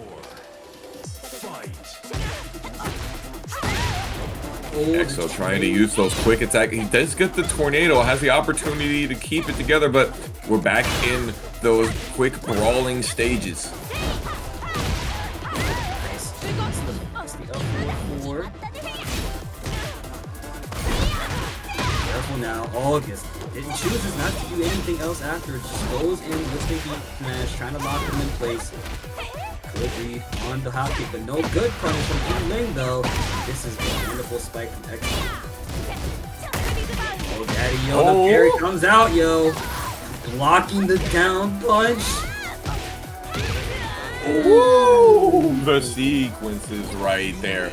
Getting the block, getting the punish, going into the AOP, only doing the first hit, walking a little bit into the Hypnotist mid. That was just something that Peeling had ready. That sequence was in Midnight Siege is how we get our grand final started. Once again, we got that helicopter in the background. My money's on Young P for getting this first wall blast right here. Man, your money on Young P, well guess what? I'll challenge you and I'll go with Peeling for the first wall blast. Peeling is capable of anything, and even if, you know, it isn't always going to work out in their favor, they're still ready. Yeah, I agree with that. Young P is immediately being aggressive right here, not wanting Peeling to be able to use any of their rough stuff. Young P usually playing compact and very close-knitted in these first couple of games, right? But now they understand that they are fighting the Xiaoyu player. With a wonderful launch as well, Peeling is going down one round. Yeah, Young P taking first blood is real good. And when you are in grand finals on winner's side, that is what you want. You want to stay in the lead and make it so that the opponent does not get the chance to come back on that reset. And look at how Young P is just going in right now, trying to give Peeling a run for their money, not fooling around with anything but bing bong to the head. And now we are playing Young Peeling's game. Battle of the P's right now. It's gonna be saying Young P or Peeling. I'm gonna be really mixed up. Dragon's Ball Pain. Peeling getting hit by this entire wall combo into the low heat smash. He is not going to be shy about using that one. Oh no, definitely not at all. And I think that right there is what Young P is banking on a lot in certain situations, right? And we saw earlier that up forward one is also what might just help out as well. It's been catching a lot of people. As another down forward 2 comes out, we're at the wall, gets the burst. We're going to see a big damage applied into the blow. That was blocked. Good launch. What's next? Yeah, that low is hella minus, but unfortunately the sidewall not letting P-Lane get the maximum amount off of it. Immediately goes for the Hypnotist low off the 4-2-1 string. Man, there's so much you can do off of that. It's crazy. But the backswing blow comes through. Young P's trying to work on a pretty solid game. Good blocks all over the place. Uh-oh. Ooh! Sheesh. P-Lane had me scared, bro. Hey, I don't blame you. I would have cracked under the pressure. I can't lie. But Young P stayed solid and stayed cool as a cucumber, taking game 1. That's big. That's Oh, big. yeah. That's the momentum push right there. That's gonna be that phantom boost. Oh man. Now the question next is, what stage do we go to? I'm thinking that we're gonna get the small stage. Young P had a good stage for him right there. I don't think we saw the wall burst, even though I made the bet. But I think P-Lane gets his small stage here to be able to bring it back. I think we're gonna see some ping pong in here on the wins. I think we are going to see ping pong, so I definitely agree with that one. But you know what I'm also thinking about? What if we get a very bigger stage? Get ready for the next battle. Damn it, I was wrong. But not to mention P-Lane with the Fang. With the Tien Shinhan. Oh, man. Here we go, locking it in on the arena. Now Young P's gonna play a different type of game. Or maybe not, because it looks like it's still gonna start off the same way. Just a tad bit there, though.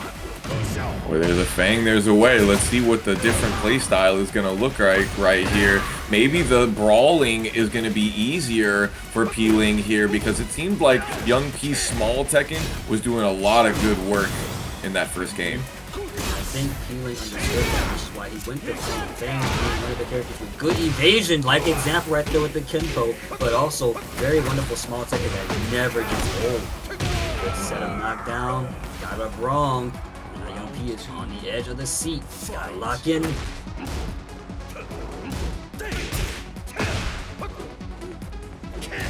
Backing off. Right, Now you headbutts. The Tien Shinhan trying to use the tri-beam on him. Let's see how P-Lane triangulates his geometric, the GPS right here. Young P got his back to a wall. He's got to be careful. I don't think he got an A in geometry class, because ladies and gentlemen, that beam isn't coming out anytime soon. Lower on the damage indeed. Good whip punish. And this is, yep, like you said, this has got to be deadly. Okay. I got nervous for a second. I got nervous that that dropped. Yeah, he had a weird sidewall because of these octagonal stages, which, by the way, I totally said that P-Lane was going to get. These octagonal stages can make it really weird to get sidewalls on. Nice. Right on there. Perfect. Doesn't go for the quick back roll. Gets the mid eaten. That's going to do it. 14, 16, 17 second. Perfect. Sheesh. Goodness, yo, Young P is not fazed by the character switch at all. He's still gonna play that same game. And I think, honestly, Young P was watching feeling a whole lot. Look at how they're playing right now. Compact, but also an added bit of aggression. It's a very good balance right now. Oh, there it is. P-Lane going for the charge, 441 plus 2. It's working out. P-Lane has plenty of heat left. They both went for the Tekken 9. Oh, that's going to do it, though. P-Lane has got this combo locked. I don't think they have it locked. They have to lock it out with a low, of course. And Young P and P-Lane sitting on final round territory. Who's going to take this round? Is it going to be P-Lane or is it going to be Young P? It seems like some people's bets might be on P-Lane right here after a counter hit like that. Pressing. P-Lane went for the heat burst and the armor worked out for him. Oh, that was definitely a heat smash attempt by P-Lane, and Young P was getting great time for interruption. Oh my god, the sidewalk helped out DDP so much right there as well, getting the full ender, trying to make those light bars as even as possible, but a big swing to the neck, and they're at the wall once again, shiny. Yo! This combo is still going! Oh my goodness! Crazy! He almost got wall split there again. He's shimmying. This is gonna be it. Young P is now up 2-0 versus P-Ling. This could do it. I want to remind you all, folks, that in our top 8 here, so far, Young P has not lost a game. Not at all. EXO didn't either, but they went down a round. Young P is, oh my goodness, he is playing absolutely out of his mind right now. And I think that momentum is not going to be halted anytime soon, as we are going to get ourselves another stage. If it's going to be small, if it's going to be big, I'm not sure. We thought it was, we thought it was going to determine that last game, but it didn't. If anything, it just determined Young P's aggression even more. So now we're going to be seeing a potential bigger stage or potential smaller stage. I don't want to bet anymore at this point because I got mixed up one too many damn times. You think we see the Yoshimitsu here? That's a very good wildcard pick. We did see the Fang come out. We definitely did. Get ready for the next battle. Nope. Oh, sticking with Fang. I do think that Fang is going to be a good character, honestly. Fang definitely almost got it done. We're in the underground arena here. Great stage for Fang, but another great stage for Victor as well. That low heat smash is going to be able to blow it up. And this wall, these stages is just a tad bit more bigger than the other arena. We got 4 active wall blasts ready to go at any given moment. So interacting with the stage is definitely going to be key to sealing this out much more closely. You don't want nothing happening at all with those walls around. I don't know when the last time P-Ling played Yoshi, but I'm going to tell you, it's not going to happen in this set because P-Ling basically locked into Fang this entire set. Until the reset happens, that is, if it does happen. Well, he's got a long uphill battle to climb indeed, but I think P-Ling understands that a lot right now because they are on a tear right now. Look at Young P's health compared to P-Ling's right here. Young P using the sidestep left low block. This is an option that ends up beating most of the immediate interactions that Fang can throw out here. Nice down jab, noticing the high armor and reacting, getting the baguette cutter launcher. Yep, and already starting this off with our first wall blast of the night. Little 2-3 right there, good 1+2. Slashing him up like Sashimi right there, gets the shiny, and we're at another wall immediately. Popping heat finally after so long is gonna make a kill! Wonderful comeback after such 2 devastating rounds. Okay, using the 2-2 for Fumers. P-Ling trying to use the heat burst to get his momentum back. He is getting some great momentum on it. Then look at all the small taking that P-Ling is wow. playing, right? Copying Young P, taking a page out of that book. Don't get it wrong, block it out, but the low comes out, and that's P-Ling's first game in Grand Finals. 1-2. Young P, though, still able to take it home immediately if they just play solidly next round or next game. Okay, so I guess Young P has decided that he doesn't want to stay on the arena underground. Very interesting. Maybe he wants a bigger stage. If you're Young P, what stage do you want here? Honestly, I couldn't tell you, but if I were to be Young P, I wouldn't want to be on a stage like that. I want a little bit of space between us because that way I can honestly just keep things out of my face. And speaking of big stages, we got Ortiz Farm. Big stage up top, big stage on the bottom, but another octagon beat down stage at the very, very bottom down there with all the alpacas. Round 1. I hope that we get to see it. It's one of my favorite portions of any stage in Tekken. Look at that quadruple backdash. P-Ling trying to run up and force the offense because he cannot afford to let Young P get momentum. He's got 1 game left, and that's all he needs to take the entire tournament. Yep, that's all they need indeed. Wonderful sidestep indeed from Young P. Okay, now Young P. So started Fang is on the prowl right here. Good sidestep up forward, 1-1 out of Victor. Wow, another one. Okay, 2 more of those, and then that's gonna do it. Young P, notice again, he is using the sidestep left particularly in order to get away from Fang. Yo, he blocks the down back 3, the split kick felt round the world, and gets the baguette cutter, and we're finna make some bruschette. We're going downstairs, fuck making bruschette. Oh my goodness. Okay, one more shot for Peeling right now. Downstairs, it's floated though, and now we're gonna be seeing all the gold, all the marbles coming into play. Let's get that first wall blast started. No, he's gonna save it. Oh man, you should be dead right now. Young P is thinking his lucky stars that he's not. I think Peeling wants to keep that wall right there because they know they're gonna go right into round number 2 or 3 technically. Back 1 saved Peeling. Honestly, you did not expect Peeling to be able to survive that round. Am I right? You're definitely right about that one. And if you're Young P right here, you want to make sure you're taking advantage of every single wall. Fang is not dead until they are dead. Barely missing it. He got greedy. Uh-oh. The help bars.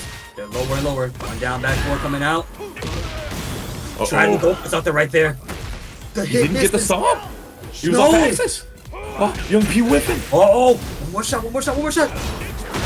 Goes for the full string. Peeling getting hit. One more chance at this. And that's gonna do it. We got one more round all Young P needs.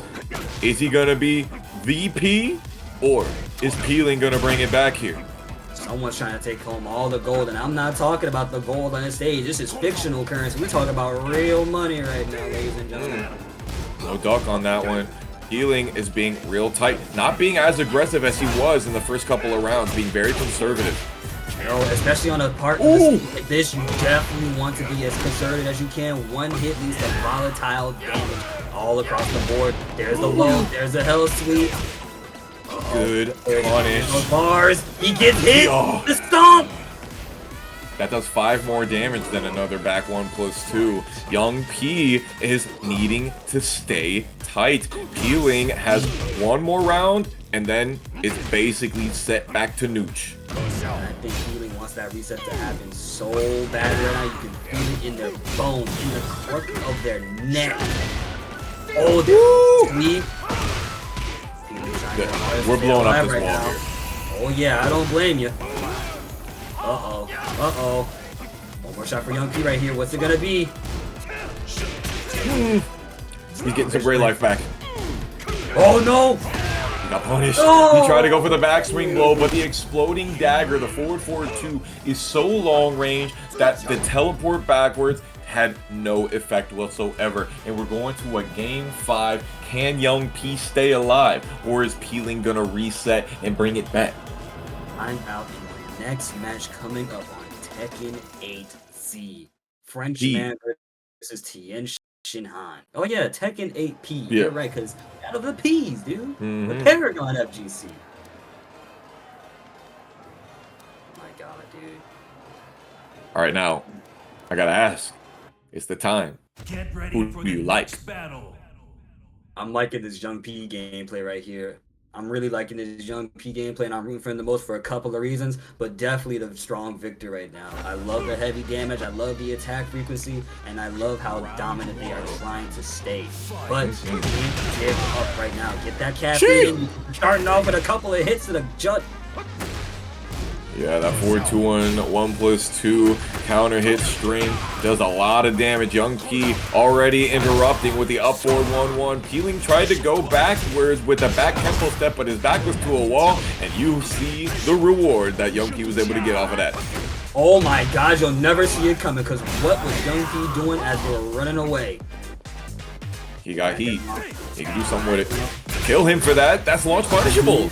Uh-oh, make it count. Come on, now you're running out of heat. You're running out of heat. Didn't need it, though. He didn't quick back roll, which meant that that EMP was guaranteed after the taser. That is definitely going to be for a little bit of time now. He's going to start having to get up a little bit more quicker than usual in certain situations. Down back 3 coming through. Coming from Young P, though. You see situations time and time for this, where Young P was in the advantageous situation. But Peeling snatching the clutches of victory out of their hands. He keeps trying to get those tasers, and he keeps getting counter hit on his approach. He's using these buttons that are way too long startup, and Peeling is using things like the Power Crush, the down back 3 to stop it. You can't play Fang in small Tekken like this because, again, even though Young P has such solid gameplay, such solid moves, such solid quick fast buttons, fighting Fang in that range 0 situation is a scary situation. It's almost like Steve in a sense. Look under that with the eye stance. Oh my god, you're not Xiaoyu. The Fumer low not working out. The trade, Peeling, taking quite a bit of damage on that. He puts himself in rage. Honestly, probably what he wanted right there because the heat smash killed. And now we are looking to see a bracket set reset point because Young P decided to go for backswing blow right there in the brink of defeat. Trying to go for some pick confirms. Finally gets the counter hit taser from the run into shocking amounts of damage that we're about to see. Oh yeah, shocking indeed. Catching. Oh, getting up wrong. Try to go for it again. Uh-oh. You gotta let it, you gotta do something. No. Okay, he didn't get launched. I can't believe he didn't use a heat smash or something like that. There goes the backswing blow, and it is a counter hit launcher, and that right there is gonna send us into a reset. Bracket reset, Young P going down. Now you gotta think about what to do next. They had it. They had it. That's all I can say. They had it in the first 2 games. I mean, and what caused them was just cracking under pressure versus Fang. You know what? We don't even want a different stage. Rematch. Run it back. Right now. I don't blame you. I don't. You got momentum on your side, and you got a lot to deal with. That's going to steal you to get better. Peeling using that full 1+2 is working out really well. That Eagle Claw. Down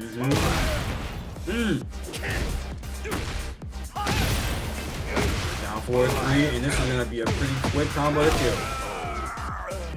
Yes, sir. He's using those classic Fang buttons, the headbutt, the down 4, the back 4, Eagle Claw. He's using quite a bit of the back 3 as well, the chin smasher. But Young P is getting mauled right now. Yeah, Peeling is doing a wonderful job keeping Young P locked in here as much as possible. My original thought who was gonna win is looking like they're not gonna win at this point with the way Peeling is on them right now. But it's spoken a little too soon. Uh-oh. And there it is. Round 3. Fight. The headbutt to lock him in place. He backs off. Ooh, good duck under the back 1. And now Young P is playing compact, playing a lot more patiently right there. Again, that sidestep left doing so much work for Young P. He gets the hop kick right there, the hop knee. Young P using the heat dash to continue to keep Peeling on the wall right there, and Peeling goes for the back 1+2. Heat dashes out. You see our rage guard combo from Peeling soon? Nope. That might have been a good opportunity for it because Young P did have a lot of chip damage on him, but Peeling said, you know what? I don't need these Tekken 8 tactics. I'm just going to kill you with this raw damage. That's all Fang has. Not just raw damage, good evasion and good buttons as well. Range 0 gameplay. Look at how he's keeping him locked in as much as possible with those back 3s. I stepped right, getting to be able to get out of the way of down back 3 couldn't be me. Wow, letting the whole 4-4-3 string rock like that? Yes, indeed, KO, please. Peeling takes it 1 game up apiece. His third eye is open. He's been opening Young P's brown eye on his last couple of games too. Sheesh.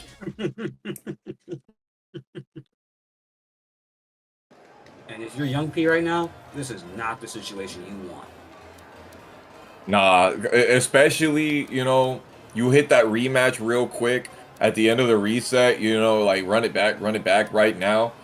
But then that didn't work out super well. Peeling was being even more aggressive. That was probably his most aggressive game that we saw just yet.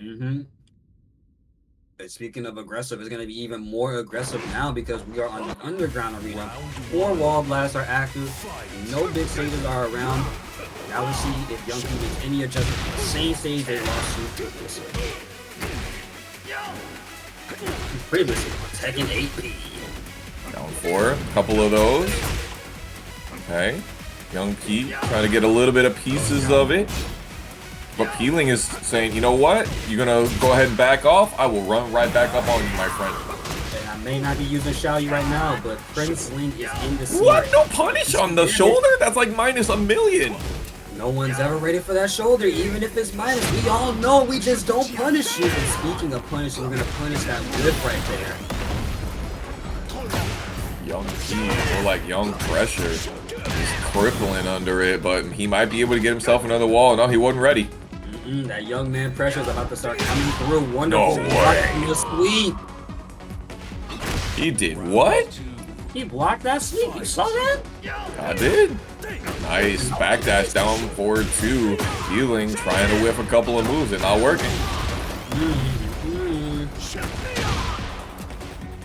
We're seeing Young P trying to stay alive right here in this set right now. Uh-oh. We're finna sous vide him out here. Ugh.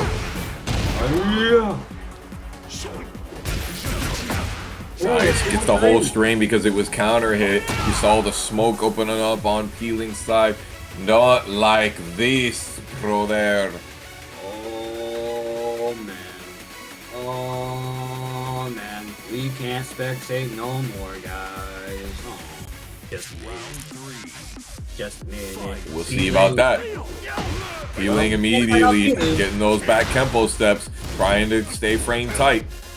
Oh yeah, and that is exactly what you would like to do right here. You're not afraid to play that range zero gameplay. That's what Fang loves absolutely most. There goes that special move, the 3+4, the forward 4, stopping the approach. Man, Feeling is this does not want you to win a round. He does not want you to win this. No, he don't. If you're young, coming on strong. If you're young right now, you need to think something completely different. That backswing blow was not it. That's for damn sure. Alright, can Peeling bring it back here? Oh, he got the counter hit, headbutt into the Iron Mountain, the shoulder.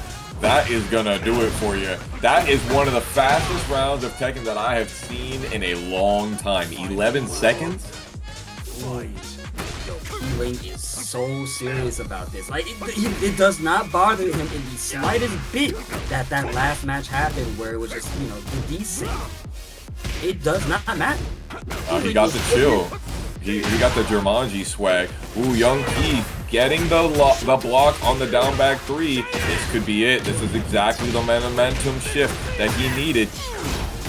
But this can all go down in the blink of an eye because now the heating gauge is starting to Victor no longer has. Oh, big damage. One more interaction, but the snake edge coming through. So, Peter, celebrate on the scene, Victor's victory. Tied up on it now. That one was real close because Peeling was just out of range for the first hit of that heat smash. Oh yeah, and that round honestly could have went to almost anybody if they were playing super solid, right? That could really could have went any other type of way. Nice. Blocking those back threes. Young P not doing anything about it. First comes out. Uh-oh. He understands that, but Excalibur explosion. Oh, big chop to the head. Gunshot. Don't crack now, Peeling. Oh. The shoulder for that. Okay, what are you ducking for? I'm not sure that you needed the rage art there, but I respect it. You know what? You got to send the message.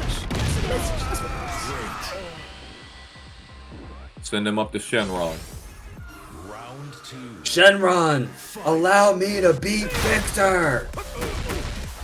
Sometimes it feels like you need to wish upon a star to be able to get one of those.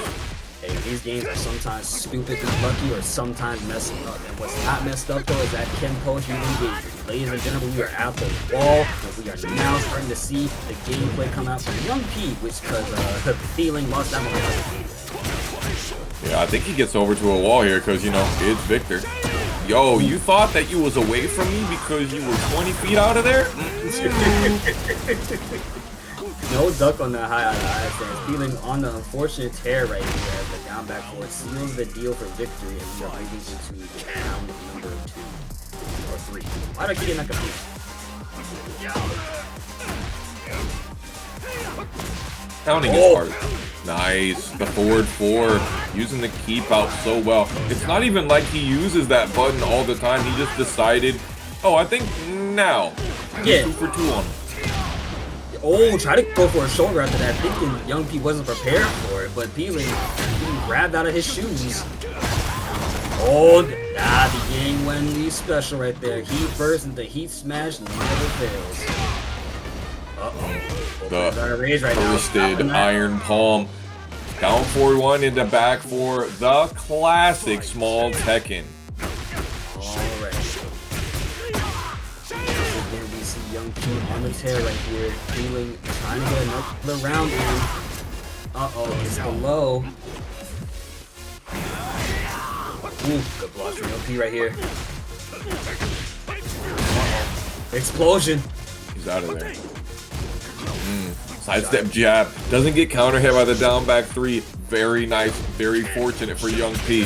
Oh, good sidestep right. Being able to get out of the way of the Eagle Claw. And then the backswing blow.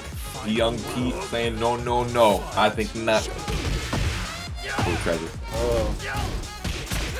Ooh, good pace from Young P just blocking it out right there. I think Young P had a lot of time to download how Peeling is playing right here, because look at how they're switching it up. Nice ball plays down back 4. Picks up off of that. Shiny. Yep. We're at the wall already. Big damage being applied. Oh yeah. Oh, did not get back 1+2 as a punish for the Shining. Healing could have done so much, but he got that heat smash. What are we doing? Grand Finals. I don't really know at this point, my man. Oh my goodness. Nice Kempo hot ticket. I don't think he needed that rage art, but Peeling gotta send a message. I am the true leader here. You are an insignificant worm in my presence. That's not what he's saying, by the way. I just made all that up on the fly. Don't believe it. Don't believe it. I'm getting too hyped. The power is in Peeling's hands right now. Young P gave Peeling so much space to get off of the wall, then went for the running 2, and then went for it more, and Peeling said, no, this is where I'm interrupting. You're not allowed to get known to this. Nice block and punish on the iron palm. Oh my god, that 4-4 comes out once again. Jesus Christ. 3 for 3. Oh. Woo. I don't play with the big stompers. Not even an overhead. The power crush comes through to save the day as we are now in round 2. And what's Young P gonna do right here? Healing said, I got dinner to make out here. I got virtual fire to watch, man. Uh-oh. That's the kind of hit that Young P needs to change the tides. Wow, and the off axis to be able to get the tornado into the wall.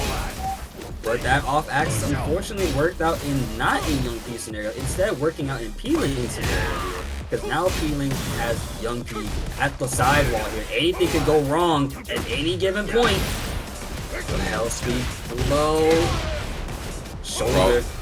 Young P said, I don't want to duck until finally the low came. He almost got that punish in the iron palm, but he's just too far away. Yup, forward 1 didn't work, and Peeling is now on tournament point.